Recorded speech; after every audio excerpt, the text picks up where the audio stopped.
All right. Testing. 1, 2, 3, 4, 5, 6, 7, 8, 9, 10. Is this thing on? Ladies and gentlemen, test, mic check. Can you all see me? Most importantly, and for the second time this week, can you all hear me? What's going on, people? What's happening? All right, let me just go ahead and, of course, my phone will be blowing up right when we start the stream. That's how it seems how it always is, ladies and gentlemen. It seems like it always is. Alrighty, so let me just go ahead and drag this chat over to the side. Alrighty. Okay, looks like we got a couple of the homies in the chat tonight for this spontaneous ass Neo. Who we got starting at the top? We got the homie Flame checking in. What's up, Flame? Neo really be like, all ye maidenless on Friday night? I got you. And honestly, that's kind of what it is, Flame. I guess so, man. Who else we got here? We got Dylan Collins, 2 ass Neos in 1 week. What? Yo, I'm telling you, sometimes you just gotta accept it for what it is, man. Maybe I'm just trying to make up for lost time. I might be trying to overcompensate. Who knows? You can get 2 ass Neos in 1 week and then no ass Neos until next year. Who knows, man? I'll just let the wind guide us. But let's see who else we got here. We got David Biglad. Hey everyone, what's up, David? Oh, we got Valkian24. What's going on, Maddie? Yeah, we here for a late night Ask Neo session, bro. I think this is the latest I've done an Ask Neo. Most of the time I try to get them done. Well, actually, no, that's a lie. So the latest of this new incarnation of Ask Neo, which is like 2.5 years old. I used to do streams way back in the day, and I would sometimes do them when I got up for work. So we're talking like 10 o'clock, 10:30, 11 o'clock. Sometimes we'd be going until like 2 a.m. in the morning, man. Shit would be crazy. But let's see who else we got in here. Welcome, everyone. Remember to like, wipe your feet on the Tales of Arise rug, and enjoy your time. Yo, Flame, I'm gonna be nice. Man, but check back in 30 minutes. We'll see. We'll see how nice. Let's see. We got Ultimate Power 01. We time warped into a Tuesday evening. Hey, we might, man. I mean, you know, Tuesday is a new Friday and vice versa. What can I say? We got Artsy Avanti. This is a good Friday indeed. Yes. It's been a very chill Friday, I must say. We got Kermit the Frog. Hey, I'll chop it up for a bit before I hit the club. Oh shit, this man, it's about to get litty as fuck. I respect it, Kermit the Frog. Appreciate it, my guy. Let's see. We got D Level 100. What's good, Neo? Showing out for real. Oh, I appreciate you. Appreciate you, my brother. Thank you. Oh, we got the homie GC Plugs Bobby in the chat. What's going on, Bobby? What up? Our boy is here. Yes, sir. We got Cult Classic Cage. What's up? Love the new cup, bro. Thank you. You know, I just basically what I've been doing here recently, man, is I've just been, as you guys know, I was growing my hair out for the majority of the year, and then I just decided to start showing the sides again. So from the last Ask Neo stream, you guys saw how it was right here for the most part, and then I just decided to make the rest, you know, just like that. Because I was like, you know what, screw it. You know, I like the way it grows after a couple of weeks, and I'll keep it like that. And then who knows, maybe next year I might decide to grow it all out again. I don't know. I'm very fickle with my hair like that. But what's up, everybody? We got Silverwolf26 in the chat. What's up? We got PierretheGamer. Yo, that fresh cut with the twist. Yeah, just a little bit of a twist. Just a little bit of a twist, man. I'll wear my hair like this for like a good 3-4 days, and then, you know, I'll probably go back to like the really tiny curls. And yeah, we'll see what we do after that. Let's see. We got Kareem C. Hey, Neo, this was a pleasant surprise. Yeah, man, I did not expect to do this Ask Neo stream either, but I'm like, you know what? Let me take advantage of the opportunity to come break some bread with the homies, because we haven't been doing this in a while, man, and I need to get back into the proper groove of things. We got Pooh Bear in the chat watching you at work right now. My man making that bread, and he's supporting the content creators. You love to fucking see it. We got CB, that guy. Greetings, my brother. Well, greetings to you. It's good to see you. Watching this on a Saturday, and it's beginning to be summer here. Oh, yeah, that's right, because you live in Australia, bro. So, yeah, first off, you're already in the future. It's already Saturday afternoon, I want to say, if my time conversion is right, from New York to Australia. And yeah, it's winter over here in our hemisphere, and it's summer for you guys. That's crazy, because I watch Mr. Sunday Movies, and you know, he does the podcast The Weekly Planet, and they're talking about how, yeah, it's about to be summer over here, and I'm just like, that is strange, bro, because it's starting to get really cold over here. That's just how the world works. What can I say? Who else we got? We got Will Stevenson. What's up, my brother? We got Ventriloquist. What are your thoughts on Cancer Woman? Oh, we getting into astrology and shit? I mean, honestly, Ventriloquist, I'm not too well versed in, I guess you could say, space racism, because that's basically what it boils down to. People believe that a collection of stars and when you were born at certain times will dictate how you are as a person. I'm not into that thing. I mean, it's fun if you just want to look at confirmation bias, you know, oh, those things kind of apply to me. Yeah, sure, those things don't. So what? But yeah, I don't really subscribe to astrology, so I'm not the best person to really ask that. Pierre, yeah, I remember them Ustream days. Yes, sir, man. Those Ustream days, bro. People be forgetting, like, we was really on the scene back in 2010 streaming. We was on Ustream. We was on Blog TV. We was on Justin TV before it became Twitch. Like, OG shit, man. OG shit. Greetings from Hawaii. Oh, what's up? Aloha, my brother. What's going on? No, these aren't locks. These are not locks. I have not locked my hair yet. I'm kind of flirting with the idea of it, so I usually get my hair curled up just to see what it would potentially look like, and I mean, it's pretty good, so I might lock it in a month. I don't know, man. I don't know. Your boy Neo a little fickle. You a little fickle. What can I say? Let's see. Neo Gaming is nice and mellow. Yes, sir. That's a fact. Oh, DIMWITMONKEY, what's going on, my brother? Started my own lock journey a couple months ago. Okay, Kareem, that's what's up, my guy. That's what's up. How you liking it? Oh, NKDN, what's good, bro? Hey, Neo, awesome 2 live sessions in a row. It's insane. What can I say, man? I'm really showing up for all the absent black fathers out here, man. I'm definitely making a difference. We're gonna break the stereotype and the stigma. Oh, brother, but one second. I just have to do my due. What the hell is this? I just got an email. Who is this from? Oh, it's from StreamYard. They're like, hey, you want to come use StreamYard? Okay, for right now. I gotta reply to this message real quick.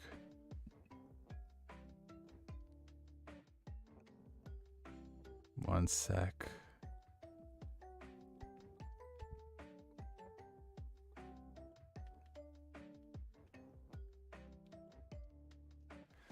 All right.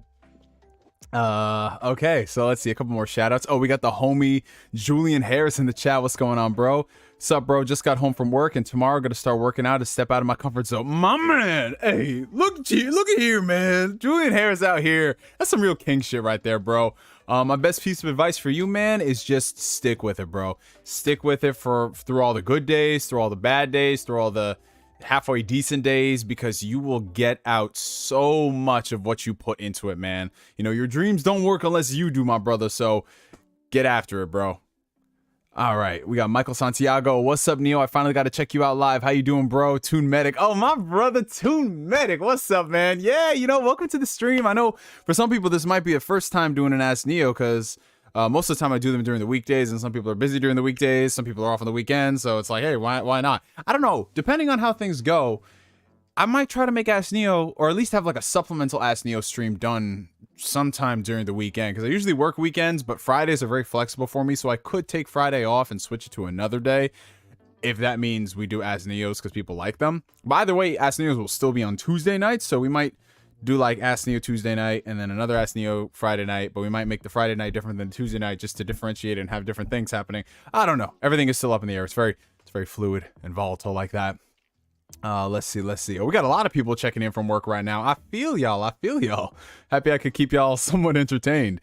Let's see who else we got in here. Neo equipped himself with that 1 year time you skip appearance. Yo, ain't that funny? Like, I legit did the Ask Neo stream, and then a few days later, it's like this thing looked completely different. Like, what the fuck happened, bro?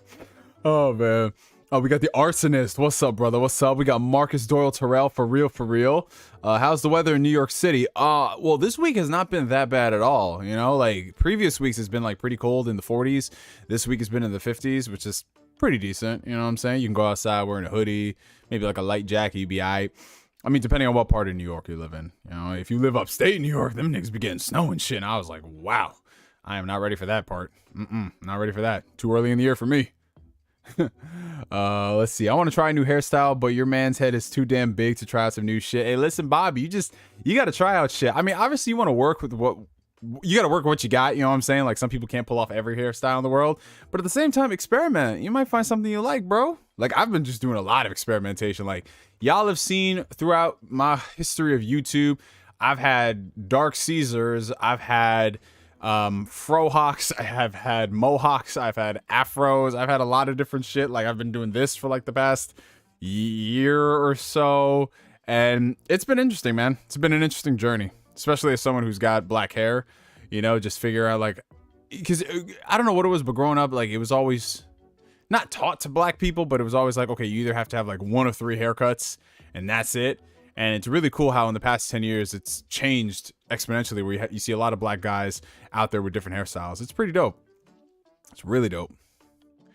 Let's see. We got SandQuad92. Damn, Justin TV takes me back. I subscribed back when you did Kingdom Hearts videos years ago. Yes, sir.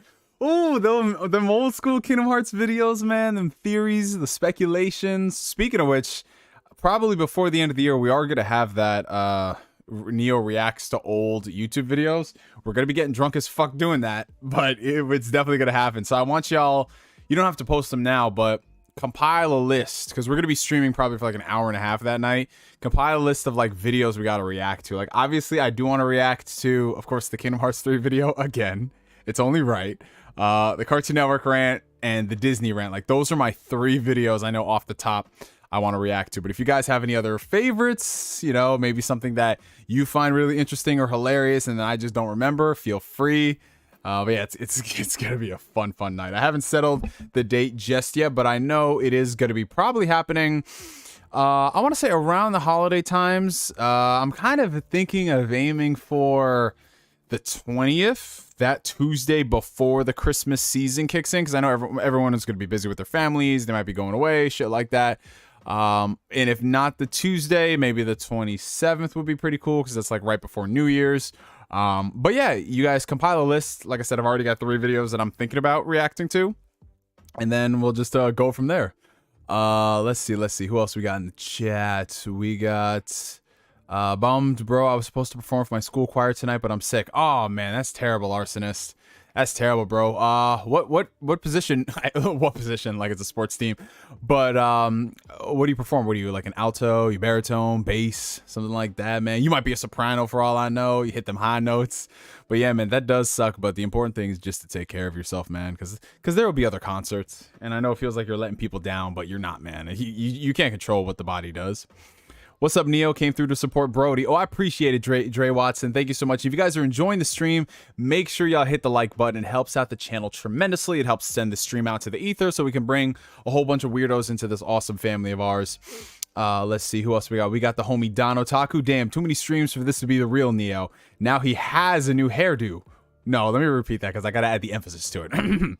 Damn, too many streams for this to be the real Neo. Now he has a new hairdo. Where is Neo? Yo, listen, I don't know. I might be an imposter syndrome. Boom, boom, boom. It might be someone else. You would never know, Don Otaku. You wouldn't, my friend.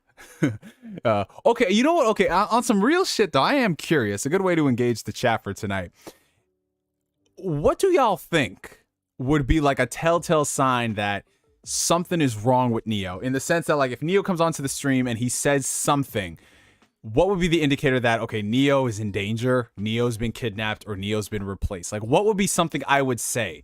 Not something that's so obvious like, oh, I hate Persona or something. You know what I'm saying? Like, something that's just so obvious. But what would be a telltale sign that only people who know me and y'all would be like, okay, that's not Neo. That isn't. Something is up.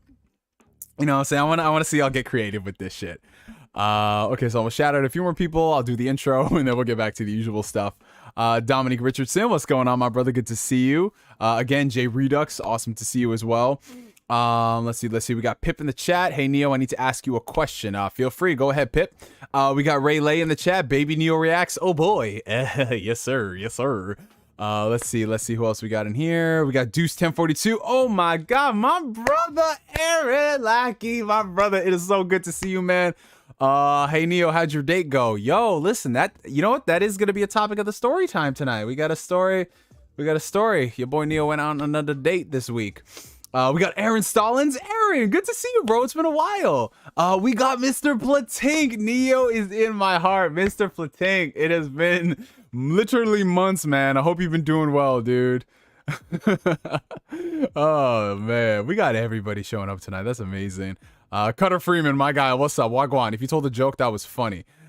Oh, damn. Listen, I don't pretend to be a funny guy, Cutter Freeman, but I've made at least one person laugh. That's all I can say, man. And that's all that matters. Oh my God. Let's see. Who else we got in here? I think that is just about everybody. All right, so that's everybody in the chat. I'm all caught up here as far as questions go. But we might as well just do the intro. Welcome, ladies and gentlemen of all ages, races, and ethnicities alike to Ask Neo. If y'all are tuning in for the very first time, Ask Neo is my weekly, sometimes twice a week Q&A series where you guys ask me questions and I answer them to the best of my ability. It's basically just an Ask Me Anything. If you guys have any questions you've ever wanted to ask me, from stuff about video games to what I'm currently watching, reading, any life advice, fitness advice, things like that, this is the place to do it. There is no real flow or structure to the show. We don't really have like particular topics that we cover on a weekly basis because it is just a chill stream. But if you guys do have anything in particular you want me to talk about and you want it highlighted with priority, that's where the super chat donations come in. They're a great way for you guys to support the channel in addition to having your question answered with priority. But other than that, as far as things that I do want to pimp out, all down below in the video description, links to my Facebook page, Instagram, and Twitter. Those are the places that I follow and congregate and post all types of spicy to lukewarm tweets. In addition to our Discord community, the Phantom Weirdos, where if you want to find somebody to play some video games with, or just shit talk, or roast Neo, or post some memes in the chat, then that is the place to do that. And yeah, other than that, you guys, again, feel free to ask questions down below. I'm going to be scrolling through a couple of things and just trying to basically scroll and blast, but at the same time, if there is something important, I do want to tackle that and give it some good amount of time, because there was a couple of things that came out this week. So we might as well talk about one thing. I've seen a couple of comments in the chat, the Guardians of the Galaxy Volume 3 trailer. That's right, you guys. So yesterday, we got 3 trailers for big movies coming out in 2023. We got the new Transformers Rise of the Beast trailer. We got Indiana Jones 5, which is titled Indiana Jones and the Dial of Destiny. And we got our first proper look at Guardians of the Galaxy Volume 3.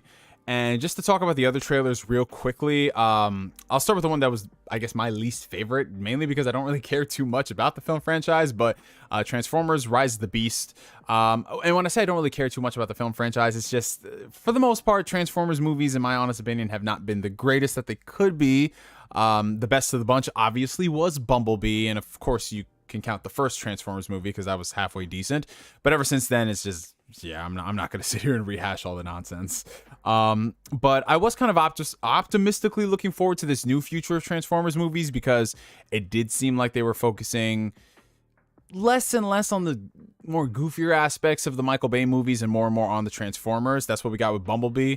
And I was hoping that, okay, if they see that they can actually make a movie focused around the Transformers work and at least have better humans, you can kind of meet everybody halfway in the middle.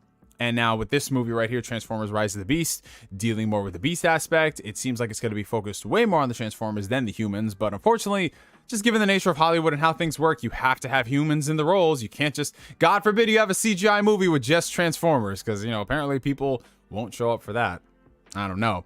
But from what we saw in the trailer, I mean, as a fan of Transformers, and I like seeing different aspects of the Transformers universe being brought into live action, I was thoroughly impressed with it. Now it remains to be seen exactly what extent they are going to go with this movie, in terms of how it looks like with the CGI. I'm not going to be too harsh on it. I know that was like a really big criticism from people.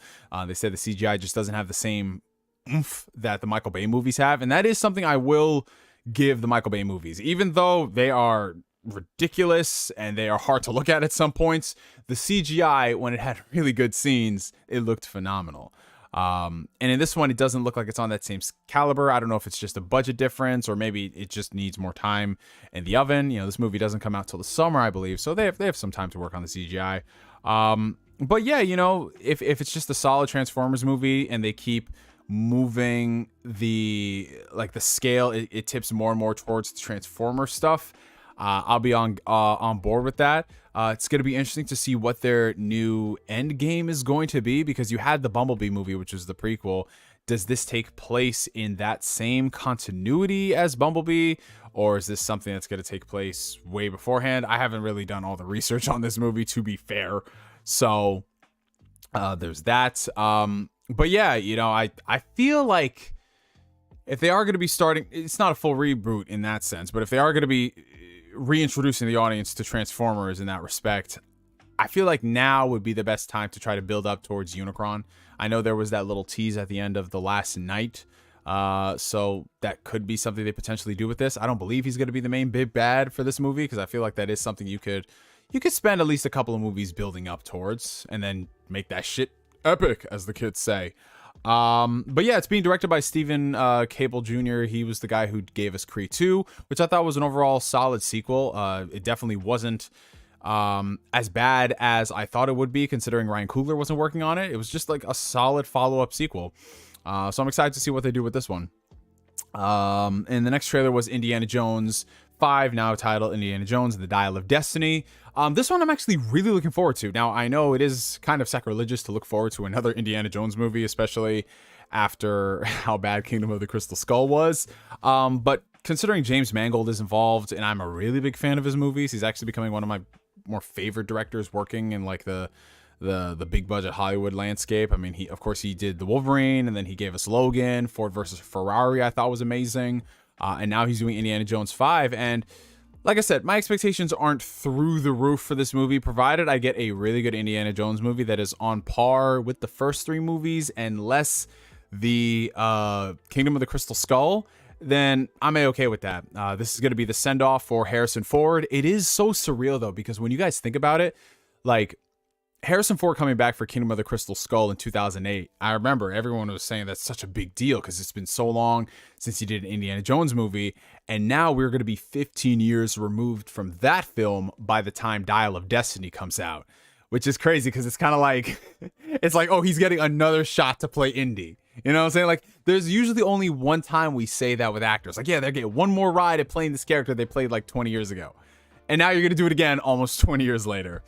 But yeah, man, it's, oh, brother. What is this dude Bond talking about? The fuck is Bond talking about? Jesus. Oh, man. Of course, I can't have a stream without this man Bond. No, I have not started locks. I have not started locks, guys. I just curled my hair up using the sponge brush. That's all I did. That's all I did, man. If I were to start locks, y'all would be the first to know. But yeah, you know, Indiana Jones Dial of Destiny. I know a lot of people say, well, the name is so cheesy. They couldn't have gone with a better title. I mean, like, do you know what Indiana Jones is originally based off of and the era these movies take place in? Like, everything is going to sound cheesy and corny and all that shit. Like, that's just what it was for the era. But yeah, you know, I'm looking forward to that one. And I'm interested to see where they go with this, because obviously Harrison Ford is not going to be back. Are they going to keep doing more de-aging stuff for this? Because, you know, he is de-aged for this movie. But I don't know if they're going to do that for, like, other things they do. I'm not necessarily sure they are going to make more Indiana Jones movies, but I can see them doing something as far as, like, a TV series is concerned. But I don't think it's going to be based off Indiana Jones. I think, if anything, they're going to try to make it based off of the world. So it might be prequels involving other characters, or depending on who they introduce in this movie, they might try to make them the focal point of their own series, which could be interesting. I mean, it wouldn't be Indiana Jones, it'd be its own thing, but, you know, set in that same universe with the same style of humor and stuff. You know, it's like there really aren't those kind of like light-hearted type of adventure series anymore. Like, I mean, the era of The Mummy and the era of, you know, National Treasure, we just don't really have those things anymore. And I had a lot of hope and expectation that having a proper Uncharted movie would bring us back into that era. But then that Uncharted movie came out, and listen, I know some people like it. I know a lot of people are like, yeah, man, I mean, they made it look like the games. And I'm like, but what about everything else, you know? So yeah, it'll be interesting to see what happens. Shout out to everybody who's been joining in the chat since I've been talking. Shout out to, who else do we got in here? Let me go down the list real quick. Daniel Pack is joining us. We got David's G in the chat. We got Carl D in the chat. What's up, you guys? Let's see. We got Royal Thurston. Of course, we got Mr. Black Bond, Mr. Black Burai himself. We got PS Rewind. We got Ahmad. We got Zack Rodriguez. What's going on, people? Good to see you. And yeah, talking about the final. No, actually, no. There was 4 trailers that came out this week. I am so dumb. And I'll get to the super chats after I finish up the trailer talk, you guys. Thank you so much. So before I talk about Guardians, we had a new Super Mario Brothers movies trailer, which kind of came out of nowhere. That's just the Nintendo way. They just announce things like last minute. You know, it's like, hey, we got this new Nintendo Direct for the trailer coming out tomorrow. It's like, all right, fuck it, let's go. And yeah, I mean, it's looking pretty solid. Like, again, I don't have any high expectations for this Mario movie, considering I don't really care much about Mario like that, and it's also coming from Illumination, and I'm not the biggest fan of a lot of the stuff Illumination puts out, but I realize I'm not the target demographic, the target audience for these things.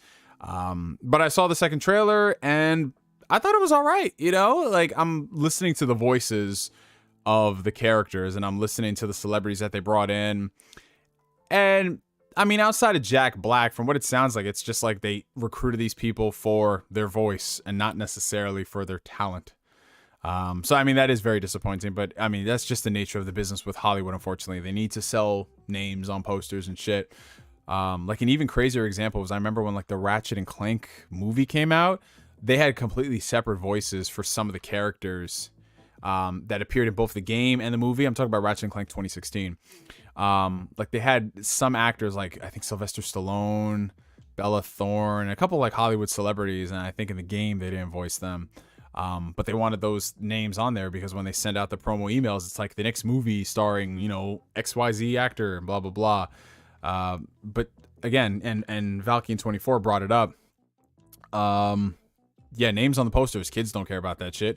Like, when I see those things in trailers, like, oh, you have all these people here. It's like, kids don't care about that shit. Kids just see that it looks pretty and they want to see it. It's funny, whatever. But yeah, like, I watched this trailer and I'm still not sold on Chris Pratt as Mario, man. I know a lot of people are saying, you know, well, you just wanted it to sound like the game. No, not really, bro. I just think that there could have been a better voice they could have chosen than Chris Pratt. And I got no hate against Chris Pratt. I'm not like one of these weirdos out here who have this strange sycophantic hatred of Chris Pratt. I that shit is so dumb. But in terms of like just having Chris Pratt voice Mario just because, I mean, honestly, it's no different than like having Anya Taylor-Joy or Charlie Day voice those characters either. It's just because Chris Pratt is voicing Mario. That's the big deal. But yeah, I mean, looking at this for what it is, I think it's gonna be fun. I think it's gonna be harmless. I think it's gonna be all right. You know, might have a couple of chuckles here and there. Maybe not as great as we all wanted it to, but again, target demographic, target audience, that's not really us. It's just more for the kids and selling the Super Mario World event at, I think it's at Universal. So that's that. But yeah, moving into another movie starring Chris Pratt that I'm actually really looking forward to, Guardians of the Galaxy Volume 3. Yes, it's been a long time coming. If you guys can believe it or not, Guardians of the Galaxy Volume 3 was actually supposed to come out in the spring of 2020. And I know a lot of people think, well, was it COVID that delayed it? And it's like, nah, fam, it was not COVID. It was not the virus. It was actually when James Gunn got fired back in 2018. There was a whole right-wing smear campaign, and then Alan Horn just removed him from the company. Kevin Feige reportedly was actually very furious about the whole thing because he wasn't consulted whatsoever. But then they hired him back a year later. But by that point, James Gunn's like, hey, man, I'm at DC. I'm doing the Suicide Squad. I'm doing Peacemaker. But then he said after he does those things, he'll go and do Guardians. But yeah, Guardians of the Galaxy Volume 3. It took us a couple of years to get to that point, but I think it was necessary given everything surrounding this incarnation of the Guardians and everything surrounding the world. So it kind of makes this return to the team feel that much sweeter, but at the same time, you're coming back to say goodbye to these characters, man. And just looking at the tone and the vibe of this trailer, bro, I don't think I've ever been this excited for the finale of such a comedic, lighthearted, heartwarming series before. Because the Guardians of the Galaxy, like, you guys remember when I first saw the trailer for Guardians of the Galaxy, I thought this was gonna be Marvel's first flop, or I was like, what the fuck are they doing? They're doing this movie about the fucking with this raccoon, and Drax looks so bad and everything. Like, I was one of those people that was like, yo, this shit's gonna be ass, bro. And then I saw the movie and I was like, yo, this shit is actually kind of decent. I'm not going front. And then I saw it again and I was like, bro, I fucking love this movie. And every single time I watch the first Guardians of the Galaxy movie, I just love it even more. The second one I like more than the first in some respects, but then I think they go a little too hard with the humor. But at its core, I think what the Guardians movies really excel at is James Gunn puts a lot of heart into his movies. And when you look at how the character relationships, well, at least, you know, Peter Quill, Rocket, not so much Drax, unfortunately. But that's where Eidos Montreal comes in with their game. When you see what he's able to pull off in his stories, it's honestly something you don't really see much in the MCU, or at least you used to see it in the MCU, and now it's just like, we don't fucking know what we're doing. But yeah, that level of heart has always been there. And that's why coming back for the third movie, I know, like, okay, this is going to be the end of this incarnation of the Guardians. This is the final story that they are going to have with James Gunn as we know them. And I'm thinking to myself, yo, I'm gonna be ready for this shit, man. I'm expecting at least one or two of these people to die. It is what it is. But it's a different thing entirely when you actually watch that trailer and you see the tone of this movie. Like, it still has the Guardians jokes and the humor, but the rest of the trailer is just so bleak, and you know it's leading up towards the end. And I'm not going front, man. I ain't ready for this shit. I am not ready for this shit, man. I'm not ready. Whether Quill dies, whether Rocket dies, whether Drax dies, I am not ready for this shit because I know how James Gunn operates and how he does things. It's going to be heavy. It's going to be a pretty heavy movie. But yeah, I'm just stupidly excited for Guardians of the Galaxy Volume 3. And I know a lot of people have been asking, and we actually got a super chat about this, talk about MCU Phase 4 and everything. For the most part, I'm not too excited about the future of Marvel just because nothing they've really put out has given me a lot of confidence. I mean, I'm still looking forward to it, but not like Phase 2 and Phase 3 where I was just so gung-ho. If it's anything with James Gunn attached to it, that's kind of its own exception. Like, I'll be excited by default because I like what he does. And the way this movie shot looks ridiculous, dude. It looks so good. But yeah, man, Guardians of the Galaxy Volume 3, one more time. It's going to be brutal. But yeah, let me go ahead and answer some of these super chats. And again, shout out to all the people who've been joining in between. If you guys are enjoying the stream, make sure you hit that like button. We got $4.99 super chat coming in from Anonymous. LOL, thoughts on MCU Phase 4? And yeah, if you couldn't tell from my comments, yeah, MCU Phase 4, in my honest opinion, is a colossal disappointment. I don't think it's necessarily as bad as a lot of people are saying, but I think that given the pedigree of Marvel and how they stood during Phase 3, which was their strongest phase, the quality just went way down with Phase 4. And a lot of people could say that, well, that's because you have no stakes anymore. Phase 3 was building up towards Thanos, which makes sense, sure, but to the same degree, we still got good individual solo movies. And I don't really think Phase 4 really has that. Phase 4 really relies on your enjoyment of previous things to prop up this new thing, right? I'm looking at like the standalone stuff that I thought was good that has no attachment to the old stuff. We have stuff like Shang-Chi, which I thought was great for the most part until like the final act where it just becomes, you know, giant CGI monster. But for the most part, I thought that was pretty solid. But then I'm looking at everything else and I'm like, Moon Knight, not as good as it could have been. It has good aspects, but still, the rest of the show, in my opinion, is like, it could have been longer. It should have been longer. She-Hulk, why did we even need to do that show? Like, I'm looking at the significance of that show at all. Like, I have no problem making it a comedy. If you want to make a legal drama comedy, that'd be great, you know, a parody of Law and Order or whatever, but they didn't do that because the talent there is not there. And then you look at some of the other stuff they did, like What If? Yeah, sure, a couple episodes. Like, it's just very, very hit or miss with the shows and the episodes. And my biggest problem with the Marvel TV shows is that they don't really feel like TV shows. Now, you could chalk that up to, well, you're just watching better TV shows, but that's the problem. If I'm watching a Succession, or I'm watching a Barry, or I'm watching a Ted Lasso, or I'm watching a House of Dragons, I'm watching good TV shows that are made by people that understand how to make TV shows. And then when I look at the Marvel shit and I'm like, this doesn't flow like a TV show at all. It just feels like y'all had this idea for a 2-3 hour movie and you're just chopping it up. Like, it doesn't feel like every episode is made as a TV show episode. It just feels like, oh, we're going to do this thing. Oh, cut it off. And it's like, bro, what? So, yeah, it's been pretty disappointing, man. I don't know. Like, there's been nothing in Phase 4 that I'm just like, there's always an asterisk over every single thing in Phase 4 for my enjoyment. I don't know. Maybe I'm just a little too critical, or maybe this shit, it just ain't for me anymore. I'm not sure, but like, I remember a time where we got shit like Captain America: The Winter Soldier and the first Guardians of the Galaxy movie, and we just got like movies that were good. People enjoyed them. And I know that's not nostalgia talking, because those movies ain't that old. Like, they're less than 10 years old. So something is up. Something is up. Something is in the water. All right. And the next super chat we got was $4.99 super chat from John McKinney. Thank you so much, bro.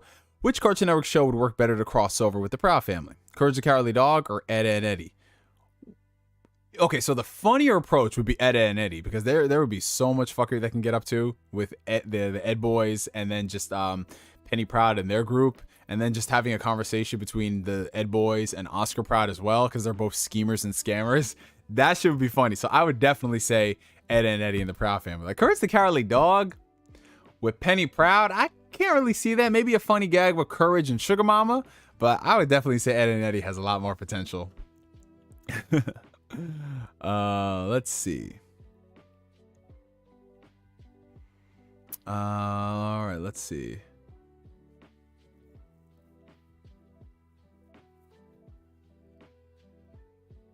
I think the Guardians of the Galaxy game is better than the movie. I mean, honestly, like, in a lot of aspects, Eidos Montreal's interpretation of the Guardians is much better. I would say that they hit the nail on the head a lot more with all the characters versus what they did in the MCU. Like, if you play Guardians of the Galaxy game and you see what they do with Drax's story, holy shit, you're gonna look at Dave Bautista and be like, you dumb motherfucker. Like, for real, man, it's just a completely different character, right? And I mean, granted, the game is much longer than the movie, so they have more time to develop the characters, and, you know, it doesn't have to be like a 2-hour movie where you have to make sure everything is 100% tied in with the plot. You can have a couple of instances where you just go off and have character building moments. But as it stands, I would say, yeah, as far as an all-encompassing experience, talking about Cosmic Marvel and Guardians, definitely Guardians of the Galaxy game is better than the movies. But to the same degree, the movies are still really good too. You know, like, there's just something that James Gunn brings to it. Did you see Black Panther 2 yet? Yes, I did see Black Panther 2. Thor: Love and Thunder killed a lot of Marvel hype for me. Yo, I legit forgot for half a second that movie was a thing. I was talking about Phase 4, and I was talking about all the misses, and I didn't mention that movie, which goes to show you that it was this close to getting expunged from my memories, which was a good thing until you brought it up again. Damn it. Yeah, if I had to pick between Marvel TV shows and Marvel movies, I'd prefer the Marvel movies. Because at the very least, even if the movie is mid, like a Black Widow, it's only 2 hours. Versus a TV show where you gotta watch that shit every week, or if you don't do that, you binge it. It's just like, I just wasted all my time. You know what I'm saying? Like, if every single MCU Netflix show, every single MCU show was on the level of the Loki season finale, I'd be like, holy shit. Because that season finale, Jonathan Majors as Kang, oh, I'm sorry, He Who Remains, ooh, that shit, I still go back and rewatch that scene.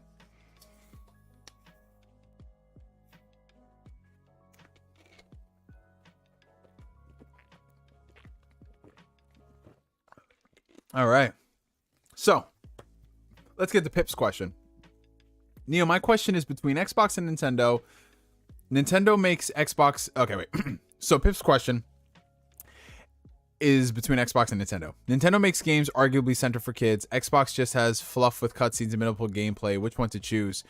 I don't necessarily think that's true about Xbox. Yes, Nintendo does make games that are more family friendly. That is true. They do have their deviations and stuff. They have studios like Xenoblade Chronicles, which Xenoblade doesn't really appeal to kids at all, but they still do make it. They still fund it. They fund Bayonetta. They fund things like that. Xbox has fluff with cutscenes and minimal gameplay. I don't know what Xbox games you're playing. I mean, Quantum Break, maybe? Because Quantum Break was definitely...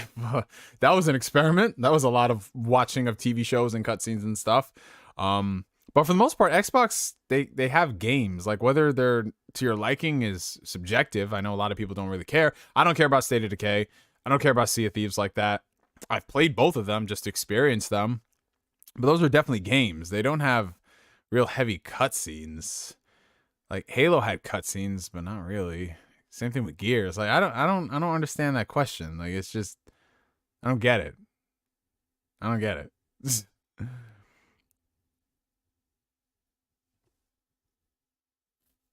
Yeah, Werewolf by Night was really good, but that's more of just a one-off thing, you know? And I really hope they do more of that in the future. But yeah, it's like, would I trade Werewolf by Night for a slew and a slate of really good Marvel movies? I probably wouldn't. But it is very good, I will say that. That's probably, if we're looking at like top Phase 4 things, that's definitely a top thing. Well, I wouldn't be surprised if one day they do some type of a Gears remaster. Like, there was so much hubbublub talk about them doing a Gears trilogy this year, and I think that would have been a perfect thing to launch in the fall. I mean, granted, it's just a remaster, but still, that's something to give people to play, especially on PC where you don't have the trilogy. You have the first game on PC, but, you know, it really doesn't run that well. But yeah, like that Gears, I'm surprised they didn't put it out, you know? Maybe it might come next year. I don't know. Or maybe, you know what'd be so funny? If that shit did not even exist in the first place. That would be hilarious. Could you just imagine that? It's like something people just fabricated. Like, yeah, we're gonna fabricate a whole Gears of War trilogy remaster. Oh, shout out to the homie Jez with the 149 super chat. I appreciate you, my brother. It's like the second we talk about Xbox, Jez just magically appears in the room. I'm surprised there's no beans here. Jez, when you appear in rooms, do you leave like a trail of beans? Is that what it is? Is that what it is? Because I'm curious, my friend. I'm curious. No, this man said he ordered, damn.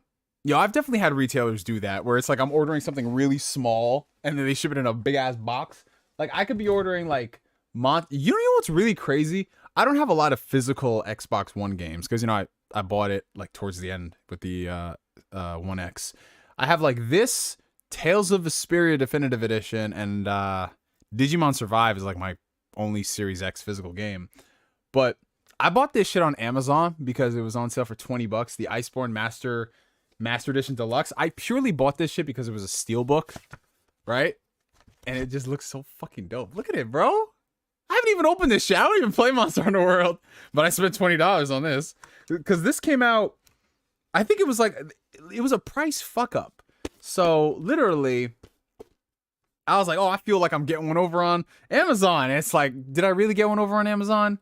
If I didn't play it and I didn't open it, I don't know, fam. I can confirm the Gears trilogy doesn't exist. Oh, man. So somebody just gassed everybody up. Holy moly. Oh, man. Maybe one day. Maybe one day. Gears will be on PC. Well, I mean, you can always stream it. You can always stream it on PC. And xCloud does work really well, especially if you're wired. Chipotle chicken burrito is the best. I like steak burritos. I like steak burritos a lot. Is that the hit news reporter and mayonnaise connoisseur, Jez? Yes, it is Jez. Hey, man, just want to say hi. I've been watching you since 2009. Hope you've been doing good. Oh, thank you, Z. I appreciate that. Thank you. I've been doing pretty swell, and it's good to see you. I hope you're doing well, too. They'll do it someday, but I think we get Gears 6 first. Damn, Gears 6? Gears 5 came out in 2019. That was 3 years ago. Damn, when you think about it, we're like halfway to a brand new Gears game. I just want to see what they doing with some other stuff, man. Because I know they're working on something else. They gotta be working on something else, man. Give me that Mandalorian game. Give me that Mandalorian game, Coalition. I know y'all got it in the tuck. You can't run. Or you can run, but you can't hide. You're gonna find it. What's up, Venom? How you doing, bro? Anybody hyped for the VGAs? I mean, I'm hyped for trailers. I'm definitely hyped for trailers. I don't really care about every. You know what?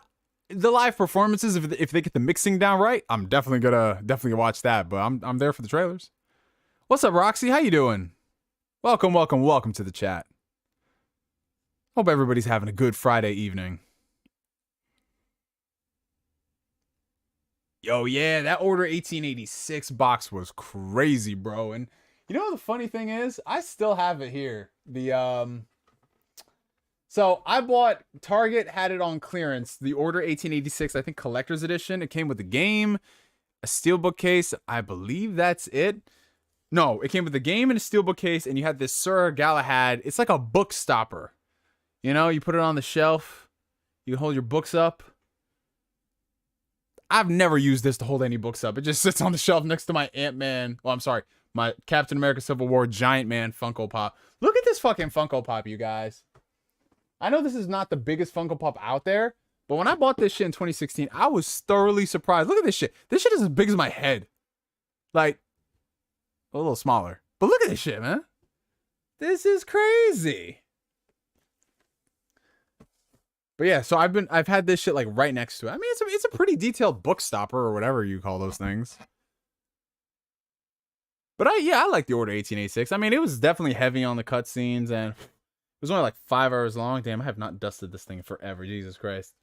But that adds to the ruggedness and the dirtiness of the game. Yeah, it was like a solid experience. Would I have paid $60 for it? No. It was a solid time. Very good graphics too.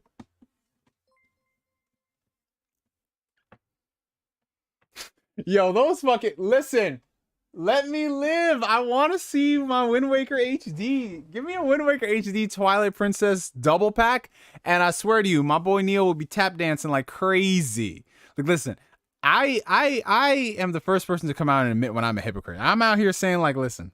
Y'all go here and you support these things and you deserve everything that happens to you. Blah, blah, blah. I'm that person. But I'm also the first person to call myself a hypocrite because I know I am not man enough to not buy Twilight Princess and Wind Waker HD on the Switch. Now, why Nintendo doesn't want to give me that? I have no good idea.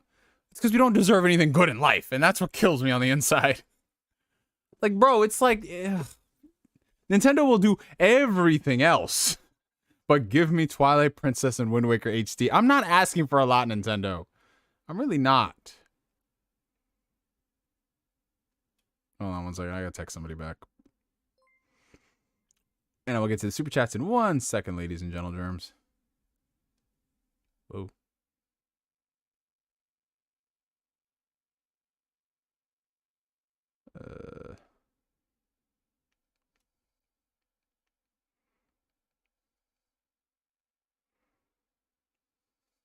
Jesus Christ.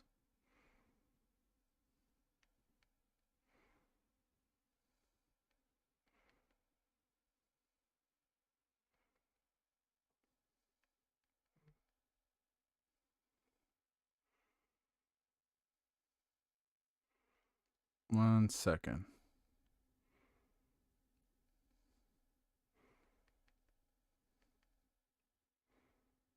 Yeah, you know women, y'all.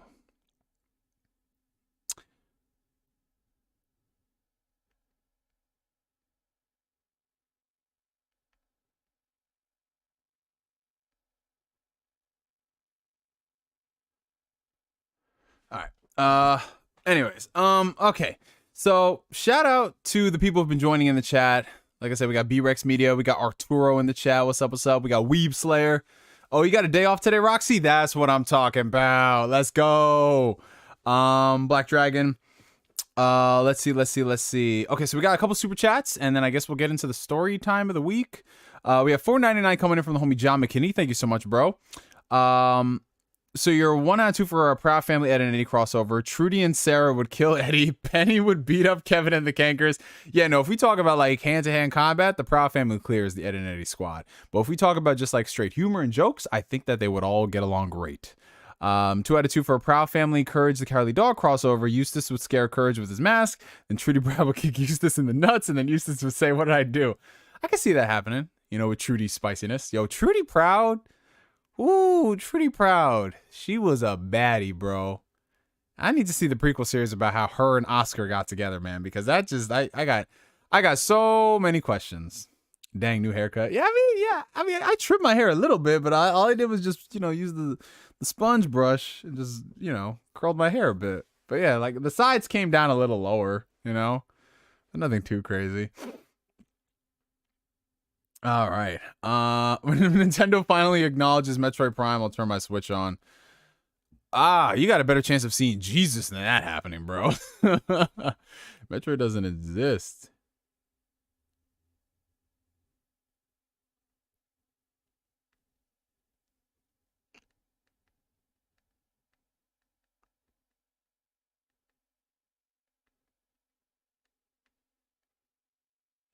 All right. Neo, you should really watch My Hero Academia Season 6. It's much better than previous ones. I gotta catch up to it, man. I mean, my sister, she just started watching My Hero Academia this past week, and she's already almost done with, I think, the first full season. So that's like, 26 episodes? And it's only been a few days, man. Like, it's crazy how fast you can binge anime. I keep forgetting that. Because, when you watch something like an HBO show, it's like a whole hour episode, and you feel it. But then it's like Netflix. I mean, but then it's like with anime, you can watch 3 episodes in that same time span. I got looking fresh. I appreciate that, Angel. Thank you. What's up, Almighty? What's up? What's up? I've been watching you since I was 12. Now I'm 20. Yo, shout out to like all the OGs coming into the chat tonight. It is great to see you guys. Thank you so much for the support. Hey, Neo, how would you rank all the Xenoblade games? Okay, so for me, best Xenoblade game, Xenoblade Chronicles 3. Bar none. Number 2, Xenoblade Chronicles Definitive Edition. Number 3, Xenoblade Chronicles 2. And that's how I would rank it right now. Xenoblade Chronicles X, I have not put enough time into to definitively rank it. I've only put a couple hours into that, which is why I kind of want them to re-release it on the Switch so I can give it a proper chance, or at least a second chance. But yeah, so for me, it's 3, 1, 2.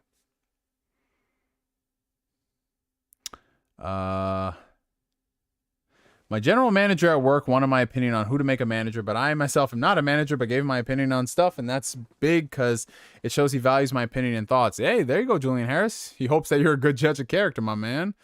And yeah, I mean, hopefully they give it to the right person. That's all I can say.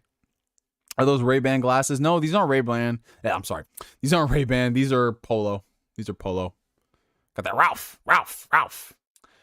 Oh, you want to put the Torna expansion as well? Okay, so if we're putting the Torna expansion, it's 3, 1, Torna, 2.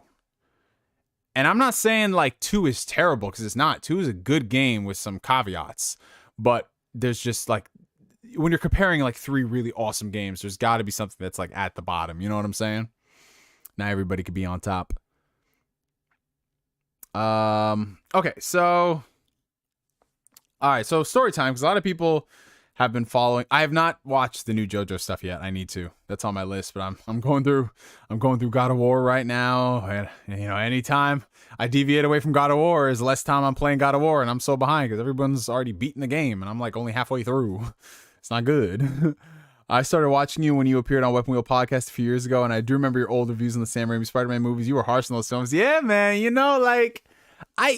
So a lesson to grow for me is like I've learned just to love those films and accept them for what they are. I mean, being a Spider-Man fan, like there are a lot of things about those movies. I mean, I have problems with all the Spider-Man movies being a Spider-Man fan.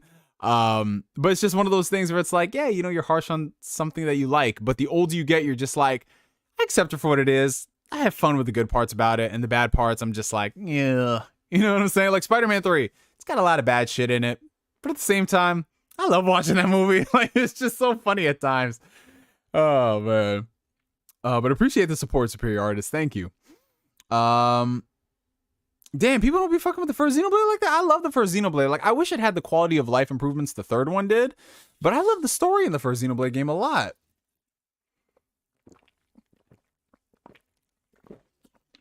Yeah, that Final Fantasy 15 rant. Yo, I got so much flack when I was shitting on Final Fantasy 15. I remember people were taking that video and they were posting it on like forums and message boards and shit. Like, yeah, this guy's hating on Final Fantasy 15 and blah, blah, blah. And it's just so funny because everything I said came to fruition. I said, this game is incomplete. This game is bullshit. Like, they can't be doing this to y'all and blah, blah, blah. And it's just so funny how I was right. Oh, man. Oh, man. That humble pie, bro. And y'all know me, I don't like to get too petty. Because Neo's grown. He's enlightened. But man, every now and then I do like to rub some salt in the wounds. Oh man. Okay, but anyways, yeah, let me get to this little story time real quick. Because the homie, Aaron, are you still here? I don't know if you're here, bro. Aaron, Deuce, if you're here, bro, comment down below. Excuse me, carbonated water.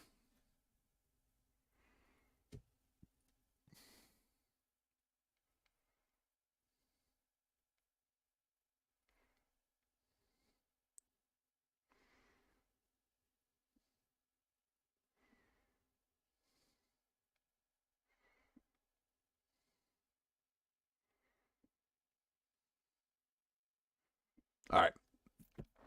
Anyways, yeah, so let's talk about this story time. So if you guys aren't following me on Twitter, oh, Aaron's still here. Awesome.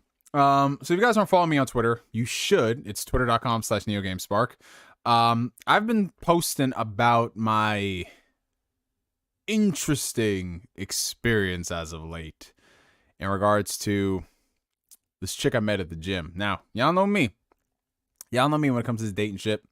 I don't really put too much stock into it because you never know where this shit would go. But every now and then I do like to have my fun. I dip my toe out there in the dating pool, and then I take my toe back out because I'm like, nah. There's a reason why I didn't do this shit. But every now and then I'm like, screw it. So I'm at the gym. This was like 2-3 weeks ago, and you know I'm in the parking lot, right? And as I'm going to my car, so it's put in perspective, right? So I'm at my car, and the person I'm about to talk to you guys about, her car is like right behind my car in like the next lot over, right? So it's about like a 10 feet away or whatever. So I'm walking up to my car, I'm putting my gym bag in the trunk, and I usually chill by my car for like a minute or two, respond to like last minute messages before I start driving. And then, yeah, chill. So I put my bag in the trunk, and I'm chilling by my car door, just texting. And this girl comes up to me, and she's just like, "Oh my God, I love your bumper sticker." And I'm just like, "Oh, thank you. Yeah." You know, like, because I have a bumper sticker on my car of Persona 5, right? This Persona 5 reflective decal that shows Joker, Skull, and Panther when they're doing like their special attacks and everything. And depending on like what angle you look at it as, it'll change the character, right? And so I was just like, "Oh my God, thank you so much." Now I get compliments on that mainly because people like how it has like like I said, the holographic effect and it changes. And I was just like, "Oh yeah, thank you." And she says, "Oh, that's from Persona, right?" And bro, when I tell you like the way my head just cocked to the side, because I'd never heard anybody actually say those words before in my life. Like somebody actually figured out that shit was a Persona reference. I was just like, "Yeah, it's Persona." And she's like, "Yeah, it's so cool." And I was like, "Yeah, it is cool." Because I was so dumbfounded, bro. I was like, wow, she actually knows this shit's from Persona. Holy shit. And so then I was just like, "Oh, well, you know, have a good workout." And then I just sat in my car for like 10 seconds. I was like, wow, that never happens before. That's crazy. So I'm thinking to myself, all right, nothing, whatever. Go to the gym following week. I see her there. Now, mind you, when I'm at the gym, man, I'm minding my business. Corey Gryffindor, walk on, my brother. Welcome to the chat. So I'm chilling there, minding my business when I go to the gym. I don't really be talking to people like that. I have some friends there, but you know, I'm there to fucking work, right? And then I see her there, and then I just talk to her like, "Oh, hi, how you doing?" Blah blah blah, and everything. You know, just bullshit gym conversation, nothing crazy. And you know, we kind of had some banter back and forth between the workouts and everything, blah blah blah. And so I did something I normally don't do because you know I'm the type of person I like to take my time a little bit when it comes to talking to someone, just so I don't come off as like a stage 5 creeper or whatever, you know? But I just asked her straight up. I was like, "Listen, you want to do something at some point?" That's literally the exact words I said. I said, "You want to do something at some point?" Like, the most vague statement you could ever say.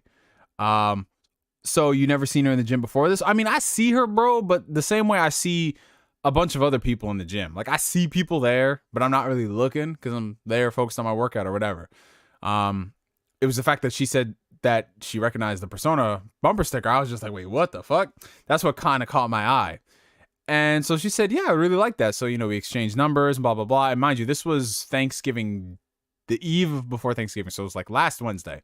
And we hadn't really set like a date or whatever because, you know, it's like holiday season. People are busy, you know, depending on like what someone's got going on. They might be in, crunch time for their finals or well, just like whatever reason. So I wasn't really expecting to hang out with this chick at some point, but we're talking throughout the weekend.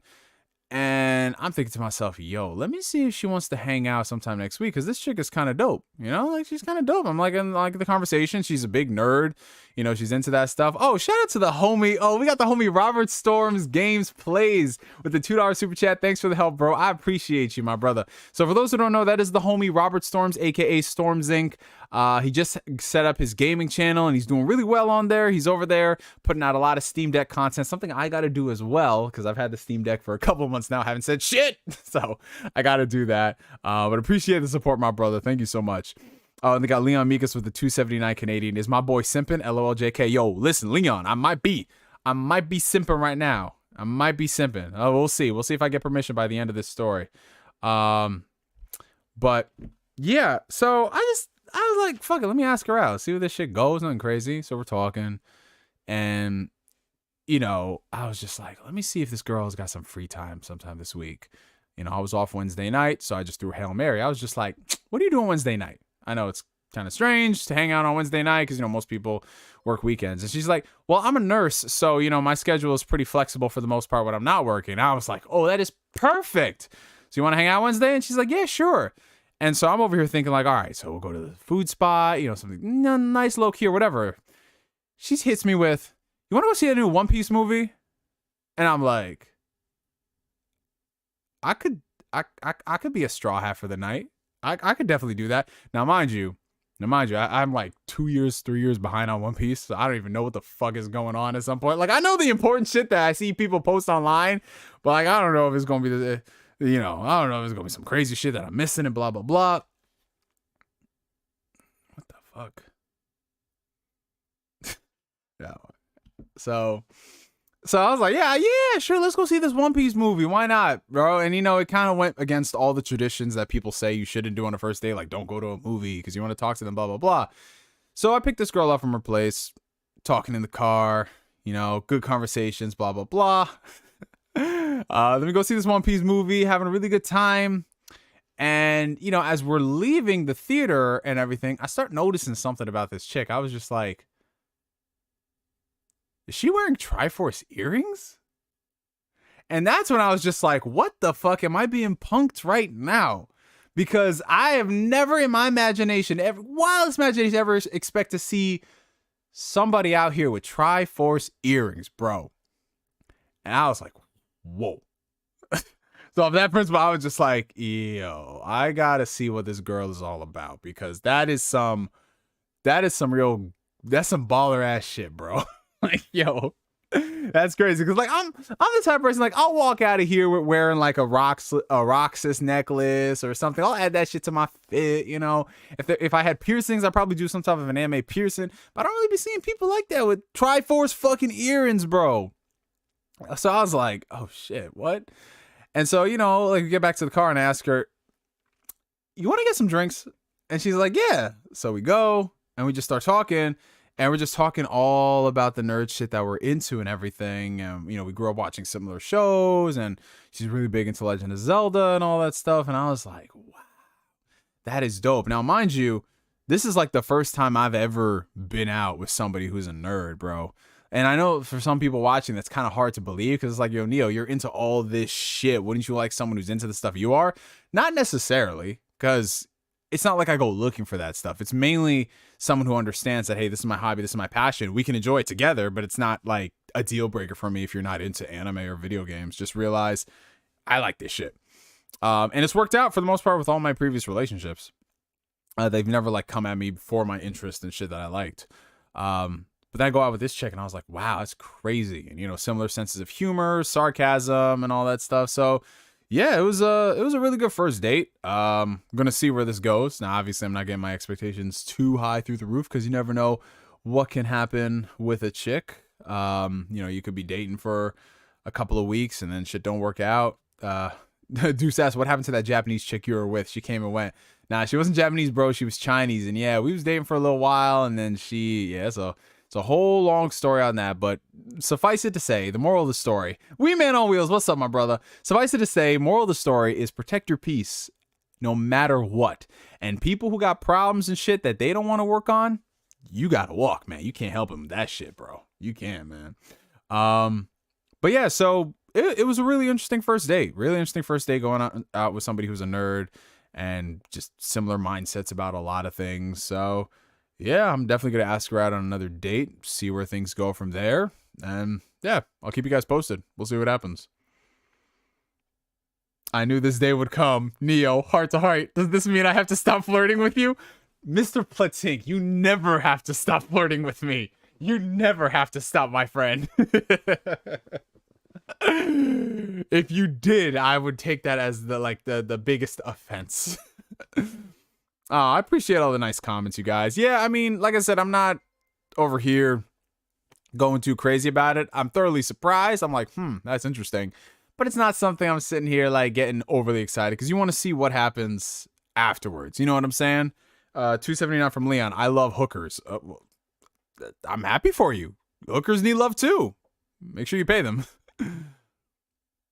Black Bond has seen the light as well. Yeah, Black Bond was never with a gamer chick. But see, but the thing with Black Bond and his bitch ass is that he's got all these like crazy dogmatic views about shit. He was like, oh, I don't want to date a girl that's a gamer because when I game, I want to game by myself and I don't want to game with her. I want to do other shit. And I was like, all right, nigga. Bond's got the crazy views and someone's going to send this shit to Bond and say, yo, Neo's talking shit about you, bro. Like, I know how y'all do. Because Bond ain't on Twitter, but Bond knows exactly what I'm saying on Twitter. That's crazy.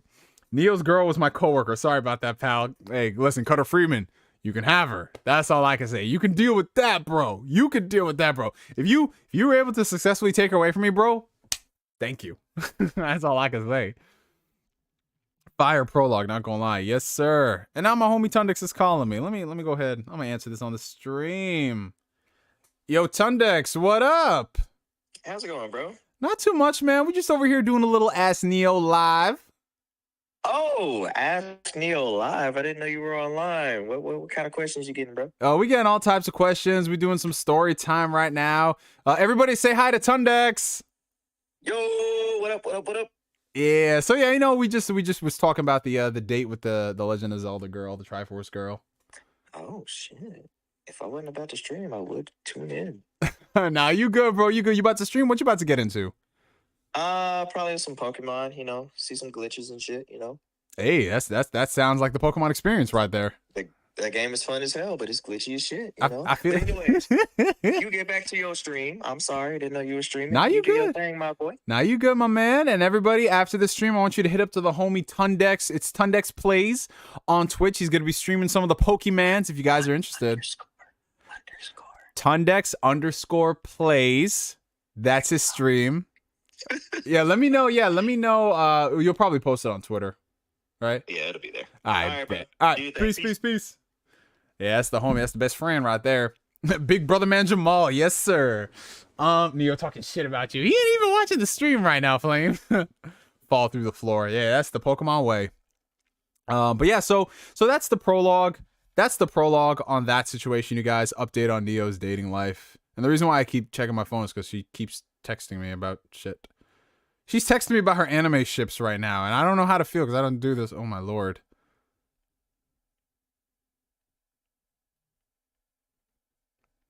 I don't know how to respond to this shit. Anyways, are you using OBS or Zoom to stream on YouTube? I'm using OBS. I'm using the OBS. I've never used Zoom. I've only used Zoom, I think, like a handful of times. Oh no, she's a shipper. Yeah, bro, I'm not used to that shit. Not used to that shit. Not used to that shit, so we gonna see, man. We gonna see what's it like dating a weeb, bro. Dragoon Knight, how you doing? And Michael Wells is in the chat. And Jimbo Joe. And Josh. And Beetle Rods. What's up, my brothers? How y'all doing? If y'all are enjoying the stream, make sure y'all hit that like button. Helps out the channel tremendously. We are currently at 41 likes right now. All right. What is a shipper? Somebody who ships fictional characters together. Sometimes characters that have no relation whatsoever. She's into a lot of anime, actually, like a lot of anime. She's a really big Bleach fan, which that goes to show you that person is loyal, because let me not. I want people to enjoy their weekends. Shout out to the Bleach fans, though. Oh, we have 42 now? Yes, sir. Did you tell her that you're on YouTube? No, not yet. I usually reserve talking about a lot of my interests until like the third or fourth date. Like, not because I'm ashamed of YouTube or Twitter or whatever, but I just like to keep those things separate until I can vet somebody. You know what I'm saying? So I don't really talk about this stuff until like I actually do want to spend time with the person, you know? She probably thinks that Rukia and Ichigo should have had kids. You know what? I will ask her that question. I'll ask that question. She won't know that I'm asking this to you guys too. Also knew you've been my motivation to work out more. Ever since I got my first apartment in April, I've been taking real good care of myself. I went from 260 to 214. My goal is to reach 180. That's what's up, my brother. Yo, congratulations on the apartment and congratulations on these life gains you've been making, man. Yeah, dude, honestly, it's just staying consistent with that shit. Staying consistent, pushing past plateaus, and trusting the process. That's all this shit is, man. You said she's a Bleach fan.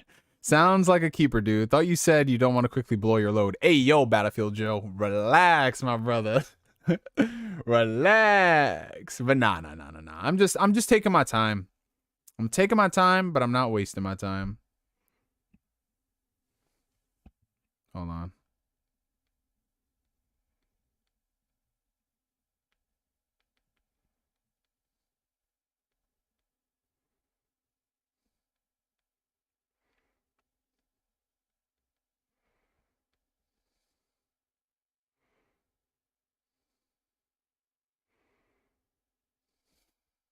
All right.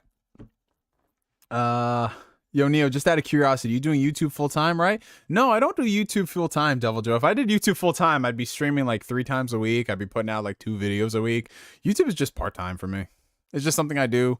Now that I'm gonna start making videos again, I'm gonna be putting a lot more time into this outside of the streams. So yeah, but it'll always just be a part time thing for me, unless I make some drastic changes in terms of like the direction of my presence online. Because I've low-key, high-key been thinking about doing something with this fitness shit, man. I've been thinking about doing something with personal training, man. That would require me going like full-time content creation mode. Have you ever watched Kaguya-sama? Yes, I love Kaguya-sama Love of War. It's amazing.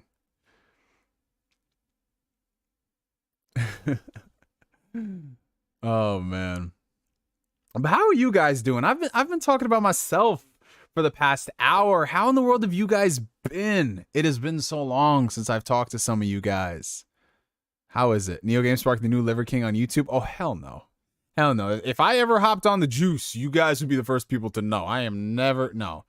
I watched his apology video earlier today, and I left a comment on his video basically saying, you're not sorry that you're not sorry that you deceive people. You're sorry that you got caught.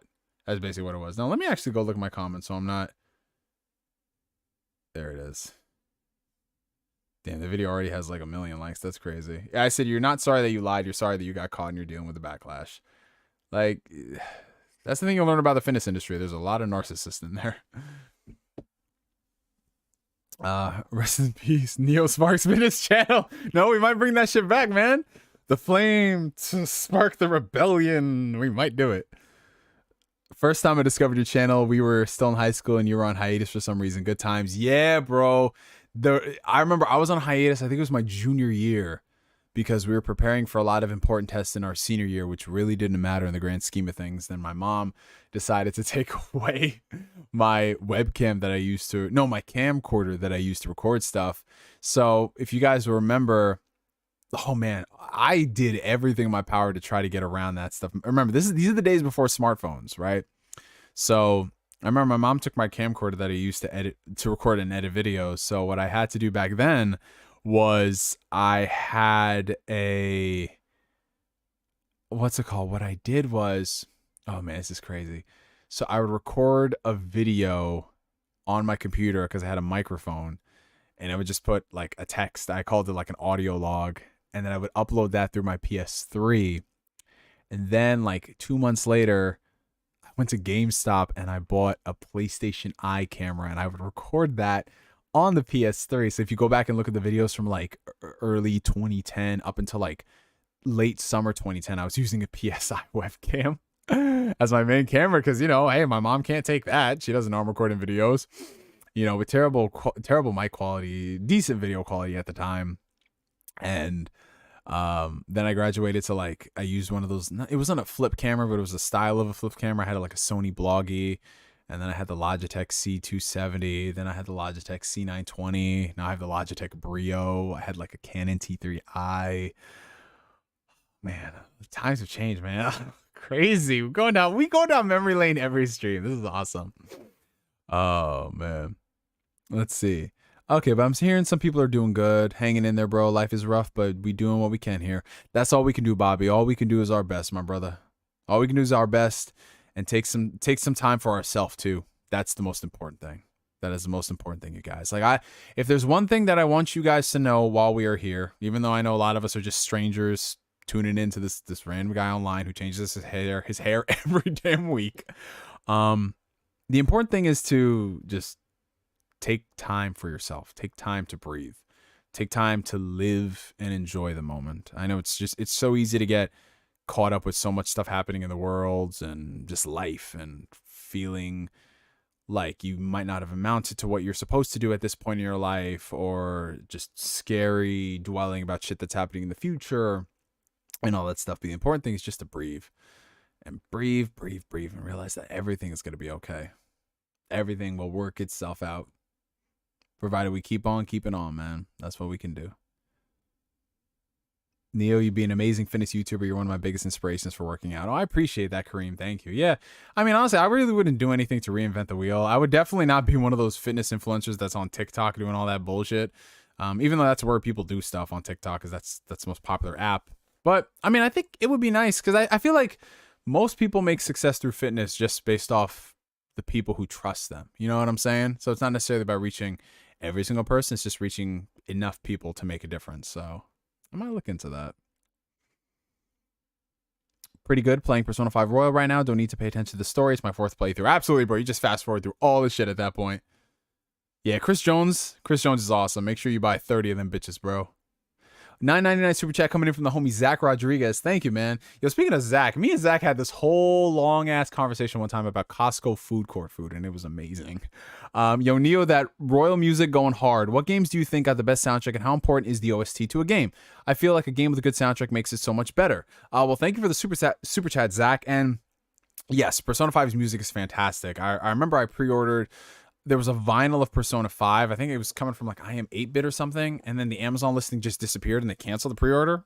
I have no idea what happened to it. But yeah, soundtrack to me is very important in a game. Is it the make or break for a title? I don't necessarily think so, because I feel like a good game is more about the gameplay itself. And if it has a really good story attached to it, you add the story. But music definitely plays a role. In the case of like games that have really fantastic scores, oh man, just off the top of my head, the Kingdom Hearts franchise, Yoko Shimomura, that woman, my God, that fucking woman. Like, I don't really get starstruck when I meet people, but when I met Yoko Shimomura a few years ago at the Kingdom Hearts orchestra concert, I was shaking, bro. Because like literally, like I grew up listening to the music this woman composed on PS2, right? Using the MIDI shit. And then to hear the orchestrated version in the HD collections, and then to hear that live, bro, it was insane. Absolutely insane. So yeah, the Kingdom Hearts music is fantastic. Most Japanese RPG music, like the really, really, really good stuff, you know, they have fantastic soundtracks as well. Like the Nier series, phenomenal music. Tales of Arise, you know, like Tales of Arise, the soundtrack is fantastic. The Persona series in general has amazing music. Like Final Fantasy, even the worst Final Fantasy games have banger soundtracks. Like Final Fantasy 13 has one of the greatest scores in gaming. And then you move over outside of RPGs. Like I was a really big fan of the score of Telltale's The Walking Dead, and also The Wolf Among Us as well. Really good tracks on there. Yeah, man, like Halo, what they did with the Halo score, what they did with Fallout, what they did with it's just like the Uncharted series, God of War. So yes, scores are very important for video games. Are they the be all end all? No, but they definitely enhance the experience. And if you can listen to it on its own afterwards, I think that's just a really big testament to how incredible of an addition it is to a game.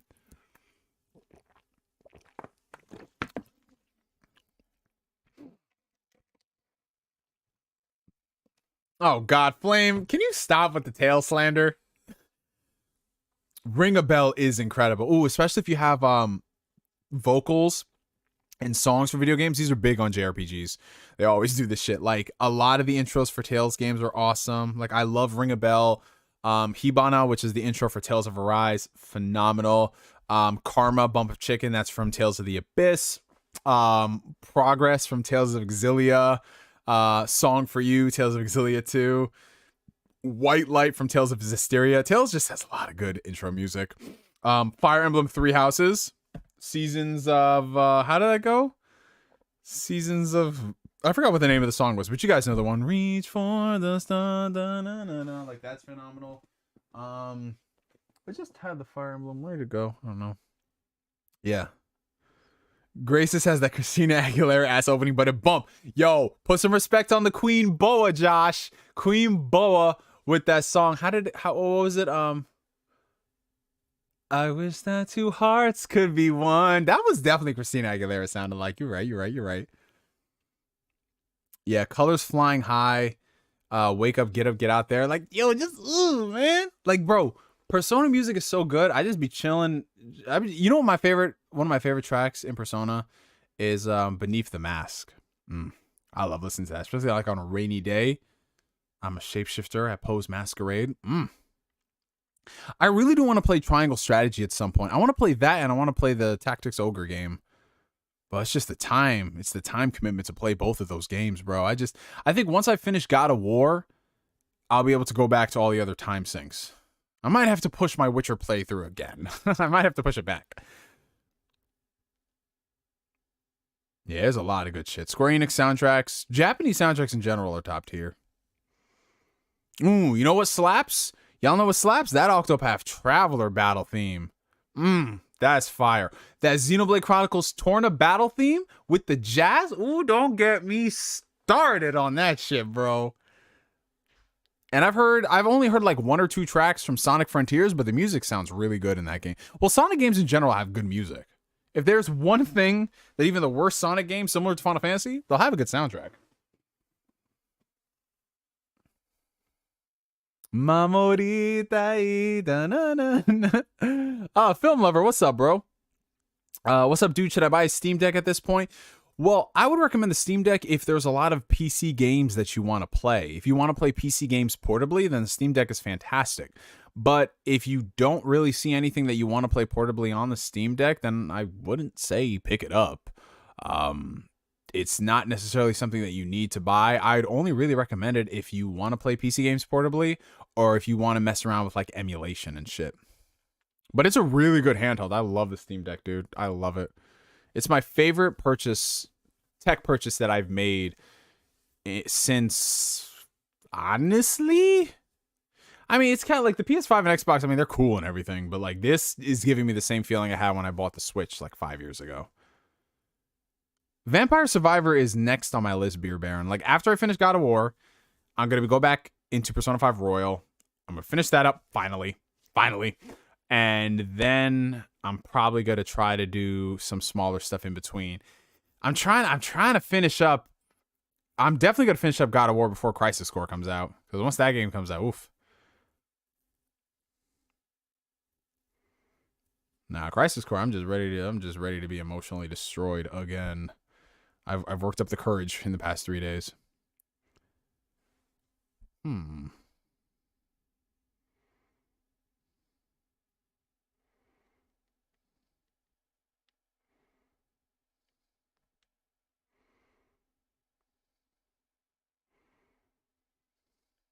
What in the world?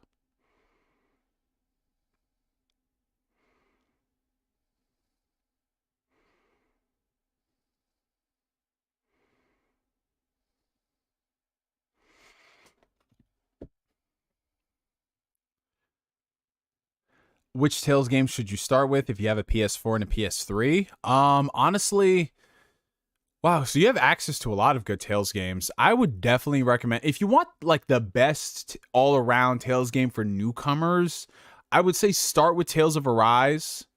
I think it's just all around, like if you've been playing modern games, then Tales of Arise is perfect for you. But since you have a PS3, I would highly recommend checking out the first Exilia game. I really enjoyed that one. You also, because you have a PS4, you can play Tales of Vesperia Definitive Edition. That's a really solid game too. There's the Symphonia remaster on the PS3 as well. I'm not sure if it's still available on the store or you have to track down a physical copy. I'm not too sure, but yeah, you have like both Exilia games. Yeah, but with PS3 and PS4, you have both Exilia games. You have Grace's F, which is awesome. You have Zestiria, which I think is the worst one out of the bunch. You have Berseria, which is another solid game. And you have Tales of Arise. So the top three, I'd say, Tales of Arise, Berseria, and Vesperia Definitive Edition. Vesperia Definitive Edition is probably going to feel the most dated in terms of like combat, but at the same time, it's still really good with its characters and its story. It's a very colorful game, too. It still holds up, in my opinion. Yeah, if you play the most recent one, it will spoil you. But I don't know, Josh, I've run into the problem with some people, like, when it comes to recommending certain things, like, it's harder for them to play the older stuff and stomach it, if that makes sense. So I always tell people, like, dude, this is really going to happen so bad when people go and play Persona 4 and Persona 3. Like, to a lesser extent, Persona 4, but definitely with Persona 3 and how the portable version is just so different. I always recommend people, like, yo, play the most modern game. And if you really love it and you want to play something that is just as good, if not better, here's some older games, but realize they are older games, you know? And so that's been my thing I've always run into. Like, how do I recommend the older stuff and I don't want to turn people off, you know?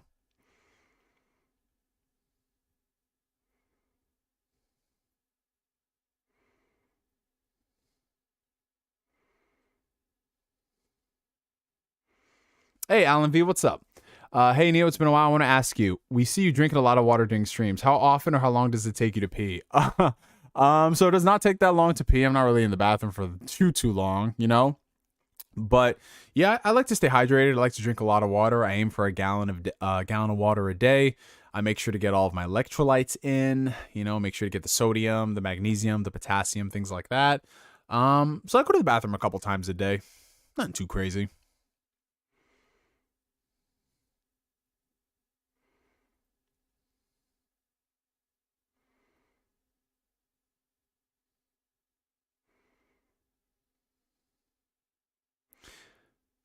If we get launch dates for Avowed, Starfield, and Final Fantasy 16 next Thursday, I'll never make fun of the VGAs again. I think we're definitely going to see more footage of a lot of games, whether or not we get concrete. Remember, release dates for video games are very, very volatile these days. I'm trying to think of, like, what was the last game that gave a solid release date and then it didn't have a delay or two? You know what I'm saying? Like, obviously this is pre-pandemic, but I remember with Devil May Cry 5, they announced that shit. They gave that date. That thing was out in under a year. Like, I love when shit like that happens. But nowadays it's like, okay, we'll give a release year, maybe a release month, and that shit gets pushed. Yeah. So honestly, until it's 2 weeks out from a game, I don't believe that any video game actually exists. I really don't. Because even God of War, when did we get the God of War release date? That was a few months ago, right? And even then, we didn't even know if it was going to come out this year. Even though they did reassure us, it was still one of those things where it's like, well, anything can happen, bro. Did you grab the Callisto Protocol? I did not grab Callisto Protocol. I'm still working through a few games, and it's $70.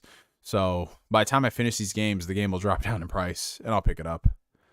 I did get a code for Marvel Midnight Suns, so I might see what that's hitting for. It's gotten some pretty decent reviews. Soul Hackers 2 didn't delay. But who played Soul Hackers 2, though?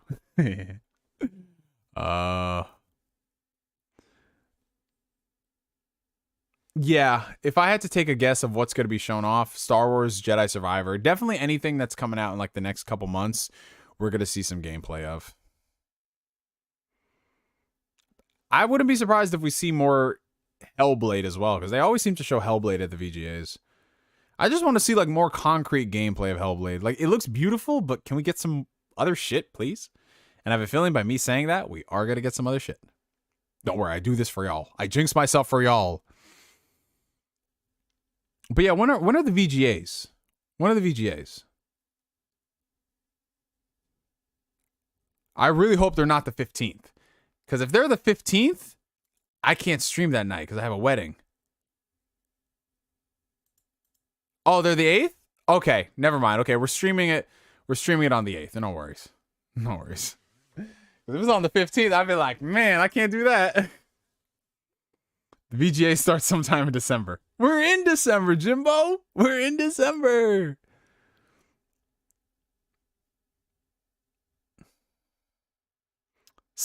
Scalebound? We still talking about Scalebound? Oh, man. Listen, Scalebound, I don't know. Shout out to the Scalebound fans, man. You guys remember that rumor that Scalebound was gonna Scalebound was gonna come out on the Switch? You remember that rumor? Like, yeah, Platinum Games is gonna work with Nintendo and reboot Scalebound. Like, all right.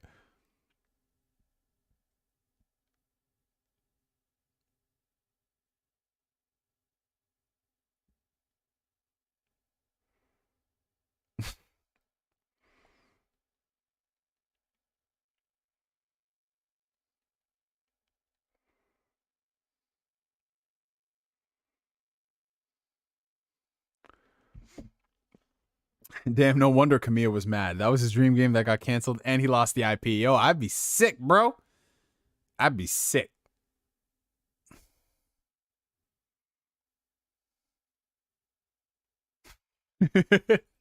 Man, I'm just reminded of this whole Helena Taylor situation, man.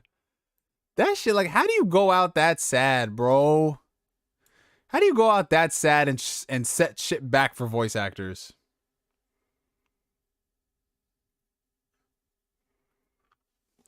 Yeah, Nier Automata, I would say Nier Automata is a good substitute, but I mean, they were working on them both at the same time. And I think that's what really pissed off. If I was Xbox, I would have been so fucking pissed off because you have Platinum dropping Bayonetta 2 on the Switch, Astral Chain on the Switch, right? Working on Bayonetta 3, Nier Automata on the PS4, and then Xbox got shit, bro. If I was Phil Spencer, I'd be like, man, fuck you, bro.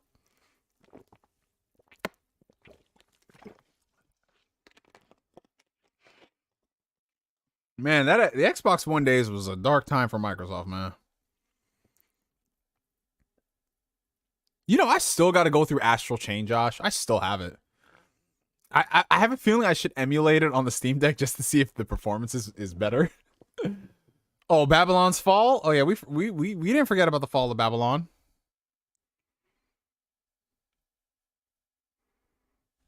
We did not forget about the fall of Babylon. How many players are still playing that game? Let me see. No, they took off the server, so there's no more people playing. That's right. No, why did I just open up my editing software? No. Would not be a Neo stream if I didn't click buttons I wasn't supposed to.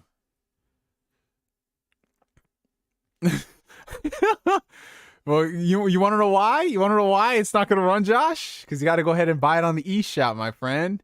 Give him those 60 bones for a game that came out 3.5 years ago. Yes, sir. Can you guys still believe that Breath of the Wild is still $60 and that game is like almost 6 years old? My God. I mean, shout out to Nintendo, bro. Shout out to Nintendo, man. Like, I don't care. Them games still selling. I wouldn't drop the price. Yo, listen, like, it's all about what's best for business, baby.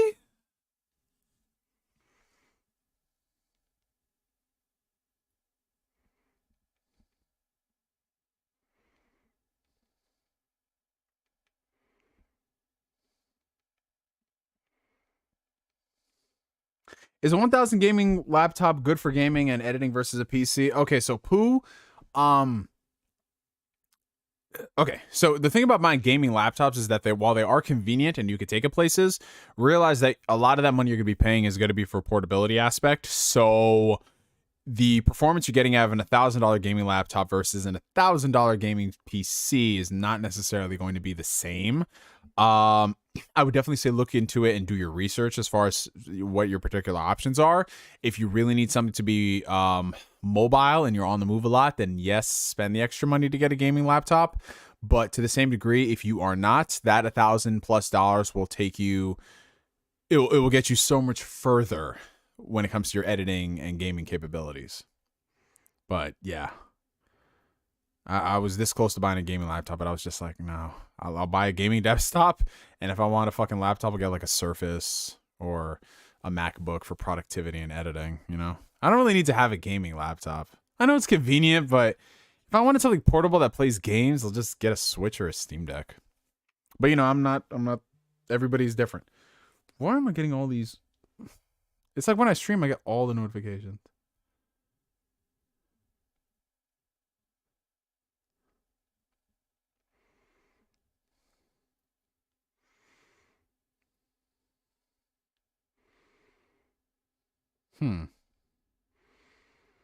Bro, I don't know what it is, but on all these dating apps, I just keep getting matched with nurses. I don't know if that's supposed to mean something or what. It's either nurses or teachers, bro. It's crazy. Final Fantasy stream was legendary. Oh god, I remember that. Which one? Was it was it when we were reacting to the release date that got delayed, or the final one where I finished the game? Which stream was that? What do you think about Ronnie Coleman's physique? By the way, he's my biggest inspiration in my life. Ronnie Coleman's physique was legendary, man. Just following his story and what he's done, it's incredible, you know? Honestly, like, when you start getting past the Ronnie Coleman, Jay Cutler era, that's where bodybuilders really started to look very, like, if you look at, like, the mass monsters that we got on the stage right now, I don't know, me personally, I don't think that's a good look, you know what I'm saying? Versus, like, the days of, you know, even Jay Cutler, in my opinion, was kind of getting a little too big, but, you know, the era of Ronnie and them, I think was like not the golden age, but the last bastion of like really good looking bodybuilders without it looking ridiculous.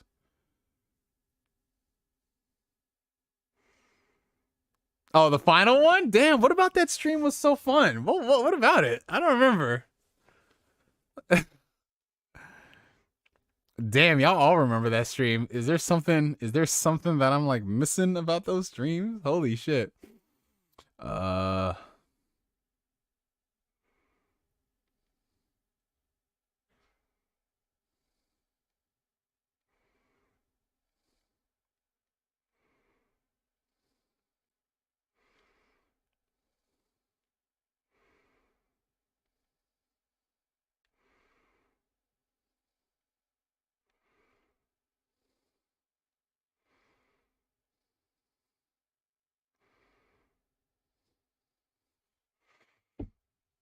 Oh god, chapter 13. That's crazy. Oh, have a good night, Zach. Thank you for coming through the stream, bro. Oh, okay, yeah. So wait. Which okay. Cause I did a lot of Final Fantasy 15 streams. We streamed like the finale of the base game, and then we also did all the DLC. I love the Arden DLC. The Arden DLC's ending was crazy, bro. And I got so excited by the end of that DLC. I was like, yo, this is some interesting shit. I want to see more. Oh, it's canceled. Oh, fuck me, bro.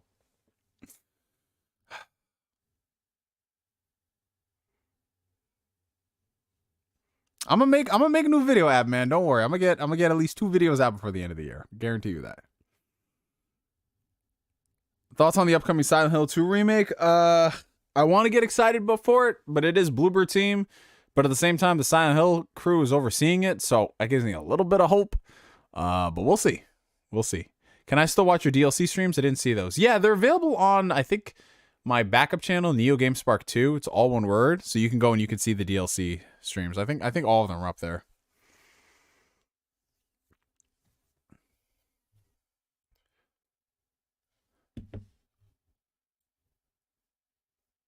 Data battles. Yes, sir, Corey. Yes, sir.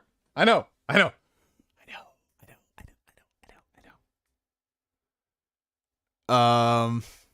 Wait, hold on. What? Wait, what? Hey, Neo, do you have a friend that snuggles with women? Not sure how to help my friend. I'm not a Chad, but I have some success. FYI, he's short like 5'2", but he's lean, face is decent. Wait, what? Wait, do I have a friend that snuggles with... Oh, I'm sorry. Struggles with women. I need to change my glasses prescription then. But let me redo this question again. Hashtag Neo can't read. Neo, do you have a friend that struggles with women? Not sure how to help my friend. I'm not a Chad, but I have some success. FYI, he's short like 5'2", but he's lean, face is decent. Honestly, bro, I'll say my best piece of advice to anybody out there who's struggling with women is to work on yourself, my guy. Work on yourself. And that could be numerous things. So the best advice I always give is, like, first off, make sure that you've got everything in order on your end. So make sure you have goals set, what you're working towards in life, whether it's school, whether it's a career, whether it's your business, or whether it's just being better than you were the day before. Focus on all that stuff. Set goals for yourself. Be ambitious, even if it's the smallest thing you could think of. I'm not talking about you have to change the world and influence 1 million people, but I'm talking about just like little shit that you could adhere to and you can accomplish. Set goals for yourself. If you say you're going to do it, right? So build up that abundance of confidence within yourself that you can tackle anything. And then from there, once you do that and you start getting into the world of trying to talk to women and approach women and stuff like that, everything comes down to trial and error. So first off, you have to be communicative. You have to know how to talk to people, number one, before you can talk to women. Women are really simple creatures, just like men are. But for us, it's very nerve-wracking because we just don't know what to say because we feel like we're going to be an idiot. You are going to be an idiot and you are going to mess up and you're going to realize that, wow, I should have said something cooler and whatever and blah, blah, blah. That shit comes with time. It comes with so many failed situations that you bounce back from. And it's something that, you know, me, myself, and I grew up being such a shy child, not really knowing how to talk to women. Like, I've told you guys so many stories about how I missed out on a whole relationship with one woman because I was too nervous to ask her out on a second date. For what reason other than I just didn't have the cojones. I didn't have the balls. But it kind of taught me that you can't really be scared in life from rejection. You cannot, because you're going to get rejected more times in life than you're going to get the answer yes. And that's just the fact of the matter. So work on communicating with people. It could be something so small as just talking to people more at work, talking to your siblings if you have them, talking to friends. And when you're talking, don't just respond to respond. Really take your time to formulate an answer. On purpose, I'm actually taking my time before I speak certain things, so that way I could give you guys the best possible answer. If you guys go back and look at some of my older videos, you'll notice that I talk, well, primarily because YouTube's runtime was 9 minutes and 59 seconds, and then it was 10 minutes and 59 seconds. I would speak so much because I had so much stuff to cover, and I didn't want to make multiple videos. But after a while, when that restriction was removed, I had to kind of reprogram my brain to take my time when I was speaking, give myself the opportunity to pause, give myself the opportunity to listen and respond accordingly.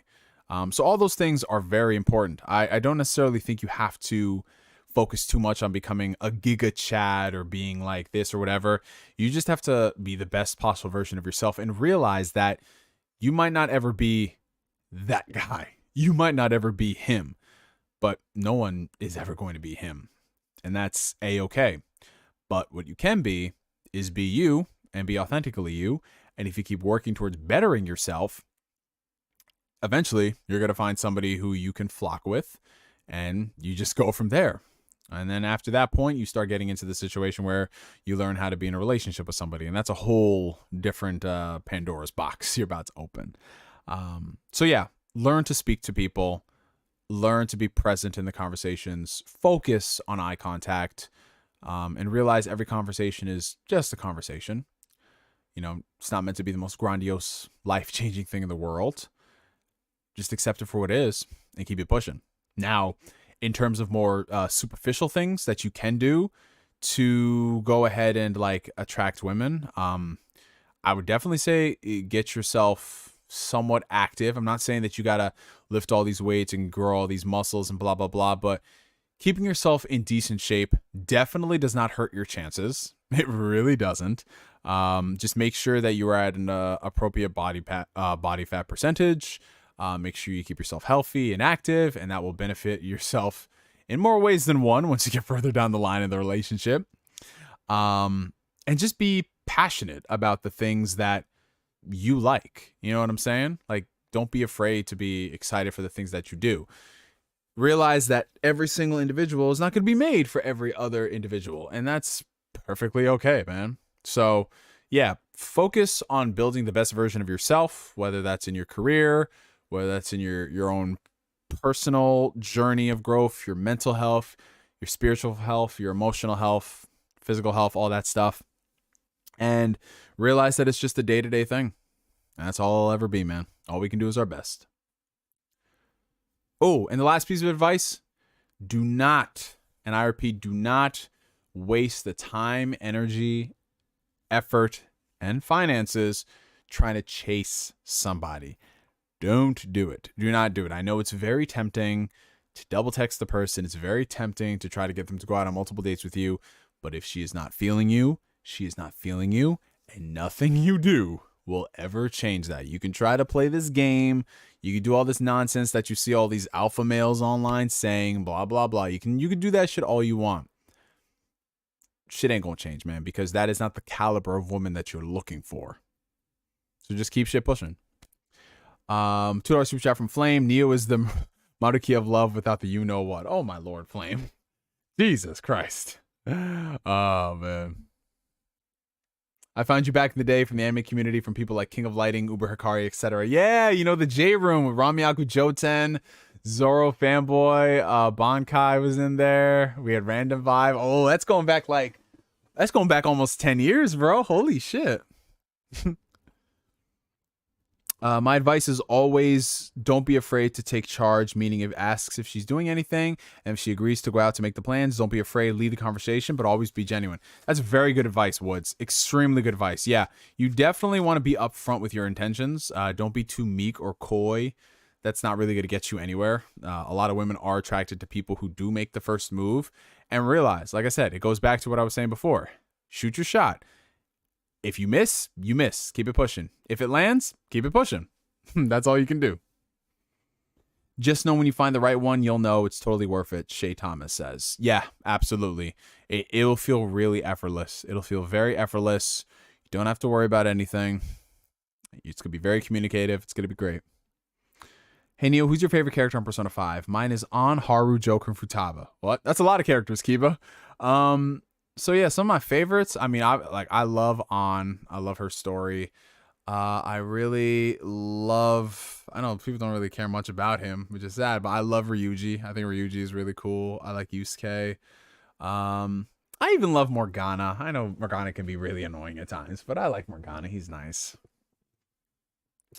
Time to start a fitness and a romance channel. Yo, Beer Baron. I was thinking, like, if I'm gonna revive this fitness channel, I might as well just do like a lifestyle type of channel where I tell some of these stories, maybe talk about some stories from previous jobs. I've been thinking about that. Like, that's honestly, if I ever went full-time content creation, I would have those 3 channels to talk about different things. Like, we keep the nerdy stuff here. We have the fitness channel for the fitness shit. And then we have the lifestyle channel for all the other stories and stuff. I found you through the Devil May Cry controversy. Damn, going back 10 years. That's awesome. Thank you guys. And it's awesome y'all are still rocking with me. That's crazy. You guys are the best. Now, if they ask you what your sign is, you keep it moving. Yeah, be careful. Be careful of the women that use astrology against you. Be careful. That's another can of worms and headaches you don't want to open.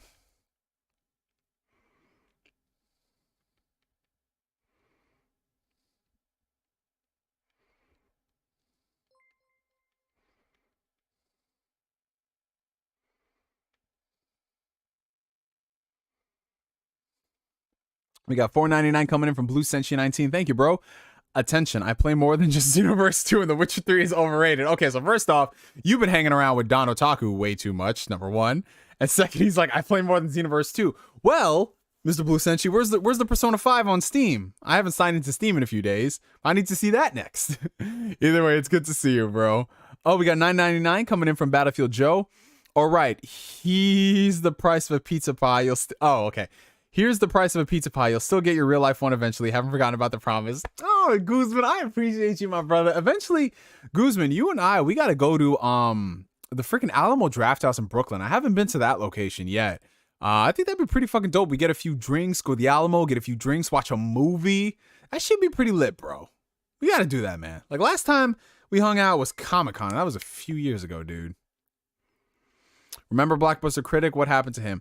Oh, he's doing good right now. I mean, he's working. He's doing his thing. He actually just had another kid. So he's got two children now. 2 baby boys.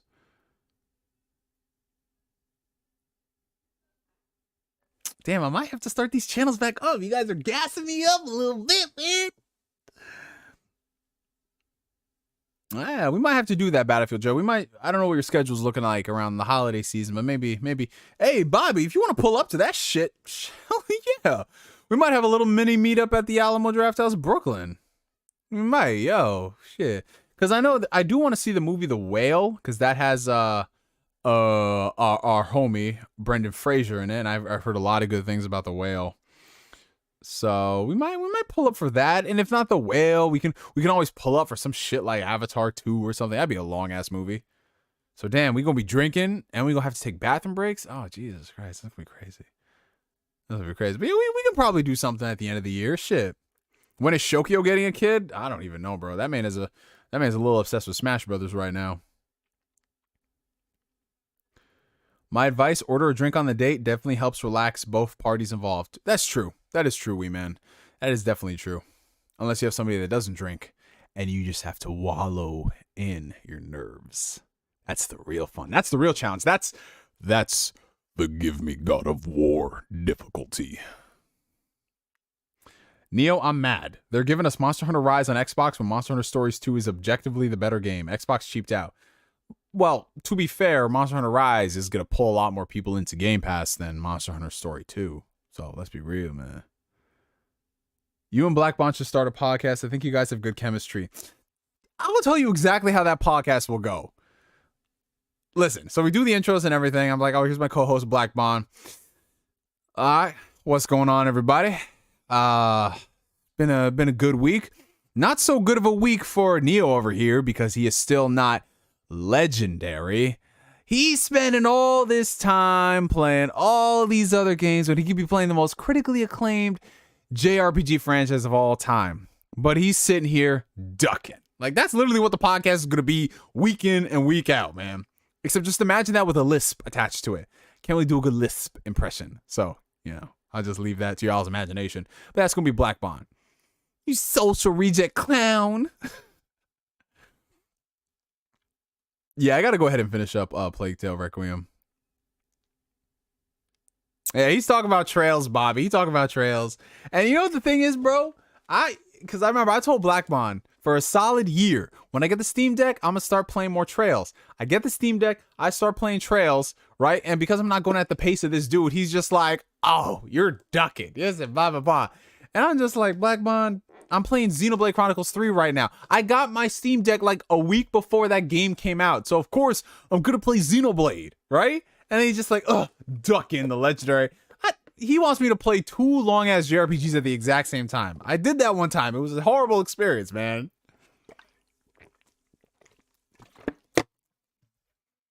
You take that back. Flame, that's just the objective truth. Like, okay, you could say that Stories 2 is the better game in your honest opinion, but what's the game that's been turning heads? Monster Hunter Rise. What's the game that's getting a lot of expansion packs? Monster Hunter Rise. Like, I'm being real about life, Flame, my brother. Dude, Bobby, that's what I'm saying. You cannot juggle 2 RPGs back to back. It's just like back to back and consecutively. Like, no, well, that's the same thing. Simultaneously. There we go. That is the word I was looking for, ladies and gentlemen. I used my couple brain cells for that one. Yeah, you can't be doing that shit, bro. Like, I played like 40 hours of Persona 5 Royal, all of Final Fantasy 7 Remake, and I was playing Ys 8, like back to back, and that shit gave me so much RPG burnout, bro. It was crazy. And this man's Bond's like, you a social reject, because this man Bond runs through all those games like crazy. I can't do that, bro. What do you think of the Wakanda Forever soundtrack? Oh yeah, dude, it's really good. You know what really got me about that soundtrack, Shay? The first track that they play during the T'Challa's funeral, you know, like they're doing the funeral thing, and then it slowly transitions from the tribal music to the ancestral plane music, but it's kind of like all you hear is just the vocals. Dude, that shit hurt me. That's the first moment of the movie where I just felt like my heart in pain. When are you, Danny, and Rob doing another podcast? It's been a hot minute. Well, we might come back for an end of the year podcast. I don't know what to talk about because we haven't done one since. When was the last one we did? A Snyder Cut, or it was the Dragon Ball podcast? It was the Dragon Ball podcast. We finally did that. So I think we're all up on the podcast we needed to do. Well, I mean, we probably have to do a Spider-Man podcast, but we can save that for next year when Spider-Man 2 comes out. Josh,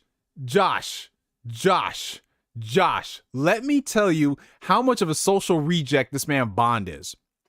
So, you know how Bond always says, in the summertime is when people should be out and about doing stuff, right? You know, like Black Bond is famous for, he's out and about with all these white women. There's not a brother or a sister in sight. There's no drop of melanin in the picture except Black Bond, which the jury is still out on that.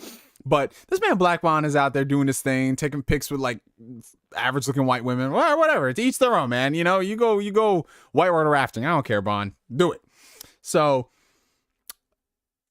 it's summertime. I'm minding my business. I'm going out and about. I'm dating. I'm hanging out with a bunch of different ladies. We're going out for drinks and stuff. This man Black Bond at 2 a.m. in the morning when I post a story of me and this chick out getting drinks. This man Black Bond saying, that's not legendary. All caps. And I'm just like, my nigga, what?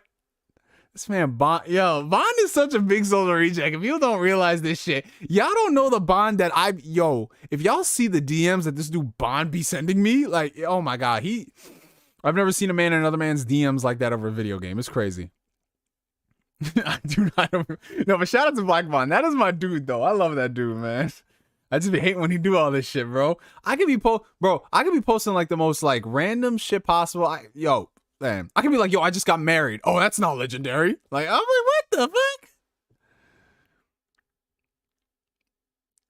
fuck? But that's my boy, man. We popping bottles for Black Bond. You know what the thing is, though? Black Bond, you're speaking of ducking, so tell me how this man Black Bond is like, we got to plan a trip together. We got to get everybody together, go to Six Flags and blah, blah, blah. And I was like, bet, bro, let's do it. You know, I was thinking about inviting BG. I was thinking about inviting some of my homies. We're going to plan a Six Flags trip. And tell me how I'm getting closer and closer to planning this trip. And we're getting closer to the day. And I messaged this dude Black Bond, right? Because, he lived in Jersey. Well, I don't know if he lives in Jersey anymore. But at the time, years ago, he lived in Jersey. So I was like, oh, Black Bond, we're going to Six Flags in Jersey, blah, blah, blah, this day. And he's like, all right, bet. Right? So me and the homies were getting ready to drive over. I text this man Black Bond. I was like, yo, Black Bond, we're going to be there at like 3 p.m. It's a bunch of us in the car. It's like 6, 8 of us or whatever amount. Right? I messaged the man, we're at the park. I was like, yo, Black Bond, you coming, bro? And after a while, I'm just like, nah, this nigga ain't coming.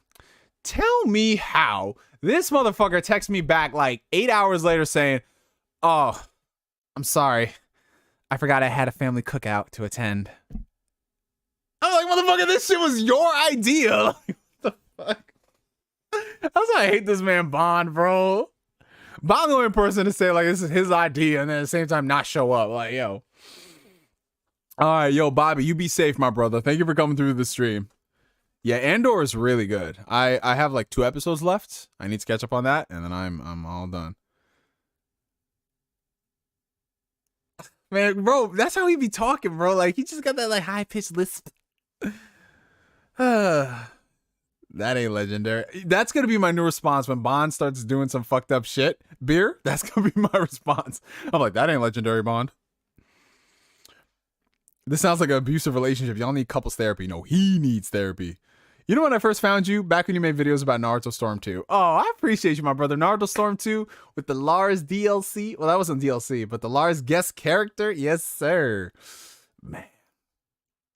That's crazy. That's crazy. Oh. Yo, Neo, I gotta, what is it? For someone to be a full-time content creator, do I have to upload 2 videos a week? I mean, if you're a full-time content creator, it depends exactly what you're doing for your content. Like, you could be a full-time content creator in the gaming industry who focuses on news, and for some people, they upload videos every day. Some people do news recaps every day. Some people do streams every day. Some people do streams and they do 1 or 2 videos a week. It honestly depends on what you're going for and what your goals are. But bare minimum, I would say a good place to start is working on 2 videos a day. And then you also want to get into streaming, because streaming is definitely where a lot of the attention is these days. I mean, that's not to say that videos still don't matter, because they do, but people are just so engaged with watching streamers and the community and the stuff that comes from it.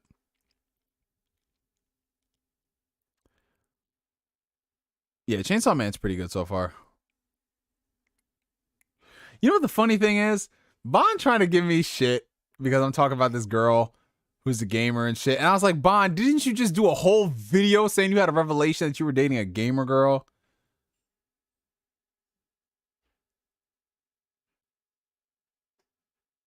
Hold on one sec. I go.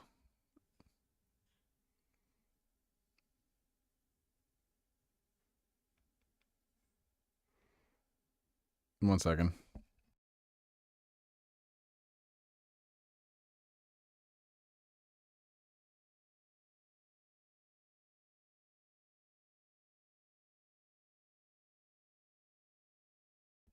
Yeah, no, I had to message this girl real quick. Didn't Bond say he didn't start playing chicks in 32? What? What did he say, Josh? No, apparently Bond been over here, you know, slaying chicks since he was like 14 or something. Oh no. Oh no, man. I still think the funniest thing is when Hard 8 said that Bond was a virgin until 2010. That was the funniest fucking thing I think I've ever heard on the internet. Hard 8 said, like, before, he's like, when I first met Black Bond, like 2008. No, he said when I first met Black Bond, he was a virgin. Then when I got out of jail, he was not a virgin. I was dying, bro. He wasn't into girl, but Bond right now, he's 36. And he's been talking about like women and shit. I've known Black Bond since 2010. So we're going back 12 years. He's been talking about like women and shit, like, or at least the Bond tales, woo, since like 2012. I don't know. Bond gives me, I didn't realize I was Black until Ferguson vibes. Hey, yo, Josh, what the fuck? Oh. Chris, what's up, bro? Good to see you. Isn't Bond the dude that criticizes anyone for not platinum a game? No, that's not Bond. That's not Bond. Bond is the dude that calls everybody social rejects. Bond definitely watches Andrew Tate and the Red Pill stuff. Oh, absolutely. That's that boy Bond, bro. Hold on, wait.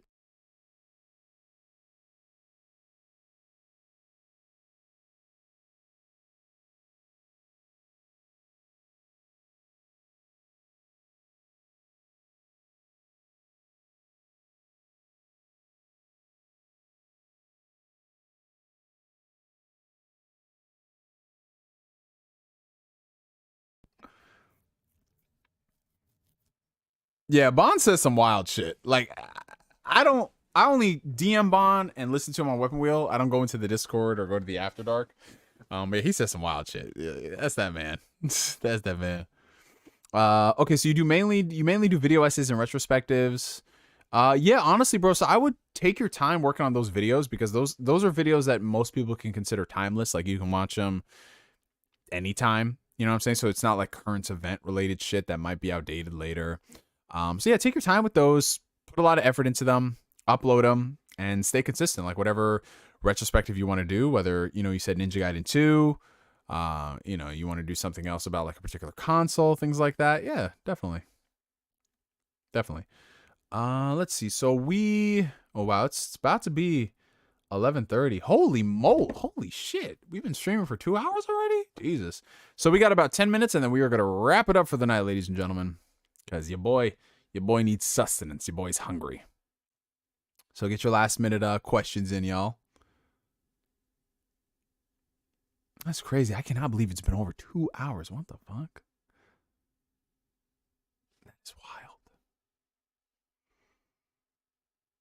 wild. I read your lips and you said a lot of homophobic slurs. Oh, absolutely, Cutter Freeman. Oh, absolutely. You know how that shit go, bro. Oh, man.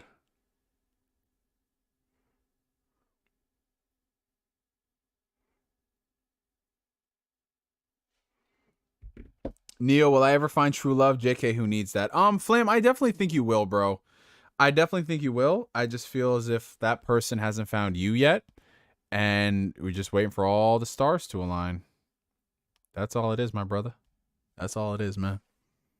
Hey, Neo, have you played any VR games? Oh, Darkstar, what's up, bro?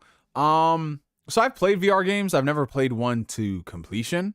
I've tried out Resident Evil 7 in VR. I've tried out... when I went to PSX a few years ago, I basically played almost all the demos there. We did the It was The Impatient. We did, there was this one tactical shooter game we played. I did Beat Saber. That wasn't there, but I played it somewhere else. So I did Beat Saber. I played that Thumper game. I think it's like a music rhythm game. I played, I forgot what the name of this one VR game was, but you were doing like tasks. Like, you did tasks on a table. Like, I think it was like pick up the thing and put it over here. It was like in an office setting. I'm not sure. I played that. I think that's pretty much the gist of it because I don't have any VR headsets in my house. VR is not my thing. So I've only ever experienced it when I went to events or when I go down to Texas because Jamal had, I think he still has his PSVR 1. Job Simulator. Thank you, Dylan. Thank you. Neo, do you think I have a shot with Florence Pugh? Hey, like I said, Ransom, shoot your shot and worry about everything else later, man. You never know, bro. You never know. What are your thoughts on the Brendan Fraser renaissance? I absolutely love it. I think that Brendan Fraser is just a phenomenal human being, such a genuine and pure soul, who got dealt a really shitty hand in Hollywood, especially for speaking up. A lot of this stuff in his personal life as well. And I'm so happy that he's like actively working again and people are embracing him for the person he is, you know, like on Doom Patrol. It sucks that what he did in Batgirl we're never going to see. But The Whale's coming out and it's getting a lot of good buzz. So yeah, I'm happy, man. I'm so happy for him. What's up, Dave Marquez? Hello, hello. Love the cut, Neo, looking fresh as fuck. Oh, thank you. I appreciate that. Yeah, you know, I just twisted this up a little bit, you know, trimmed the sides down very low, you know. Thank you. I appreciate that.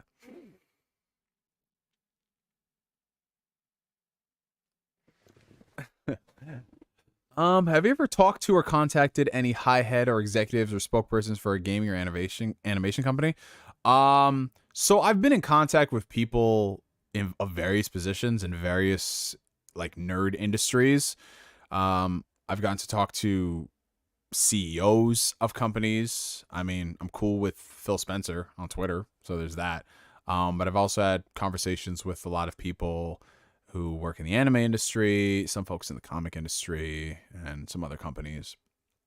But it's just mainly conversation. And in some situation, it's like right place, right time, talking about stuff, but nothing too crazy because, you know, I'm just a random guy. So it's not like we're having like business meetings and we're having Sunday dinner and all that stuff. But yeah, it's good. It's cool, I guess.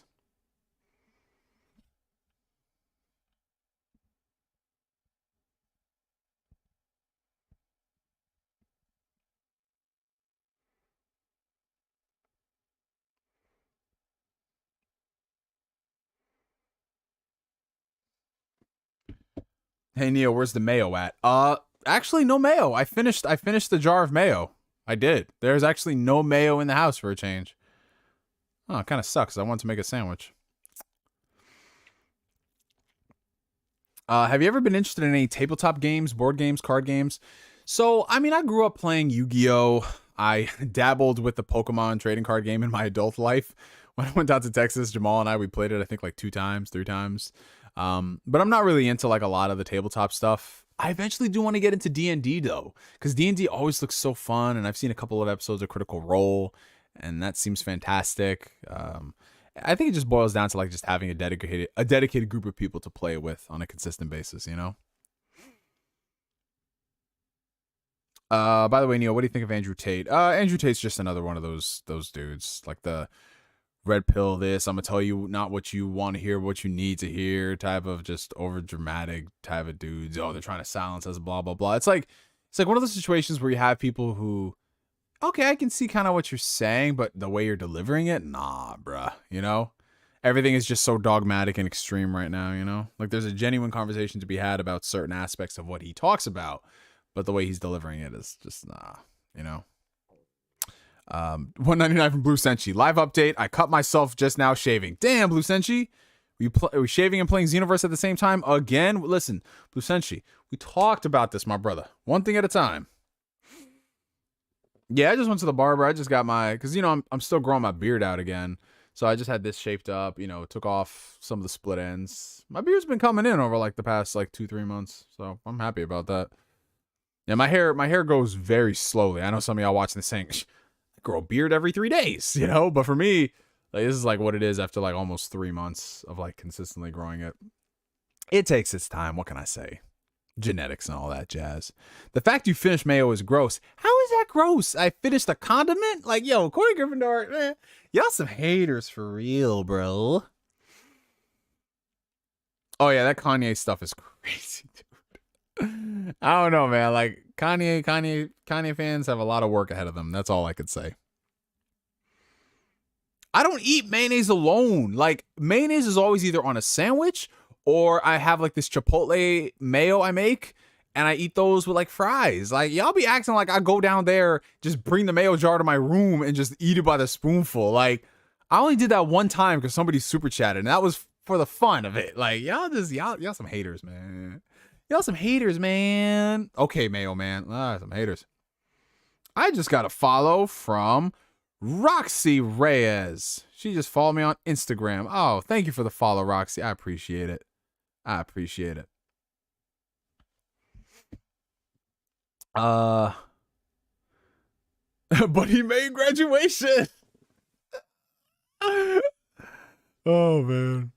Neo, how do you feel about the push-pull leg routine for intermediate lifting? I really liked push-pull legs, man. That was my first legitimate workout split I was on. Like, I would say it's my first 3 years of lifting. I had no idea what I was doing. I really didn't. You know, I made some gains, but, you know, not optimal gains. That's part of life. You learn as you go. My first program was a push-pull leg split I got from Beast Mode Jones, Chris Jones, Pump Chasers. And I really enjoyed it, man. That's when I started to see some serious progress. You know, it was 3 days on, 1 day off. So you were essentially in the gym 6 days a week. But it was fantastic, man. I loved it. It was so much fun. I definitely think push-pull legs are a great way to get people really serious about training. Since then, I've graduated into doing more of like an upper-lower split in the gym, like 4 to 5 days a week versus 6. And I've seen a lot of great gains from doing that too. But yeah, I think having a dedicated day to focus on important things for all your muscles is really good, rather than trying to fit them and block them into like one day like a lot of people do. They'll do like all their chest shit on one day and all their back shit on one day and then all their arm shit on one day and then all their leg shit on one day. You know, it's like you can be smart about this. But yeah, if you find a really good push-pull leg routine and it's like training the muscles effectively and it's not doing just like bullshit stuff, like you're actually getting stronger and you're strengthening your body, then by all means, just follow it. LMAO, people legit picturing you eating mayo straight with a spoon. Yes, they are, Beer Baron. They're doing it right now. They're like, yeah, man. Yeah, that fucking Neo, bro. Just eats mayo. Like, they be up at like 2 a.m. in the morning, man. They be up at 2 a.m. in the morning thinking, like, this fucking guy. Yu-Gi-Oh! Oh, man. That's literally what it is, bro. It's literally what it is. Oh, bro. Oh, brother. But I think it's about time we wrap it up for the night, ladies and gentlemen. This, as always, has been another fantastic and spontaneous Ask Neo stream. I really appreciate everybody tuning up, pulling up for the stream. I know it was very last minute and it was very late at night by comparison, but I'm so happy I got to spend it with you guys as usual. Best ways to find me, as always, is going to be down below in the video description for my Twitter, Instagram, and our Discord community, the Phantom Weirdos. Before we go, of course, you know we have to do the usual thing that we always do during the streams, as always. And by that, I mean we're going to have ourselves a hydration check. Now, what is a hydration check for all the first-time viewers of Ask Neo? A hydration check is a way for me to keep y'all accountable. Make sure y'all drink your H2O and staying hydrated, because if you're hydrated, it's really good for your skin. It's really good for your hair. It can be even good for your nails, depending on things. But when you get water in your system, you're hydrated and you don't have really dry lips. Anyways, grab your favorite H2O beverage of choice. And I'm actually doing really good for myself because we did this stream for 2 hours. I'm already down this liter of water. And I had all the water today when I was at the gym. So I'm thinking to myself, like, I'm basically hit my quota. So yeah, I'll have a little bit more after this and I'll relax. But yeah, look, we have a lot of people who have water tonight. Oh God, David Big Lad, you had us in the first half. I'm not gonna lie, because he's like, yeah, water. Oh, appreciate the Instagram follow, Devil Joe. Thank you so much. Hold on, wait. One second, my friends.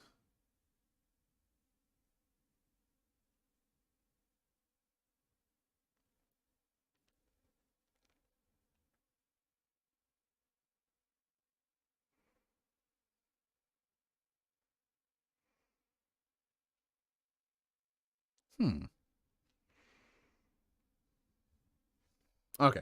So I always get to a water fountain to keep my mouth from being dry. Hey, listen, I feel me. You gotta do what you gotta do, man. I've been carrying this water with me everywhere I go. But yeah, sparkling water. Ooh, aren't we fancy? Pinky up. I was going to take a shot of some Gentleman Jack because it is Friday nights. But you know, I feel like we'll save that for that that watch party we're gonna do. But yes, thank you, Beer Baron. You see, man, if we were toasting, we'd all have shots again. Oh, but it's too late. It's already 11:30. We'll save that for the next time. But yeah, guys, on the count of 3, I want y'all to hydrate yourselves. So 1, 2, 2.5, 2 3/4, 3. Hydration.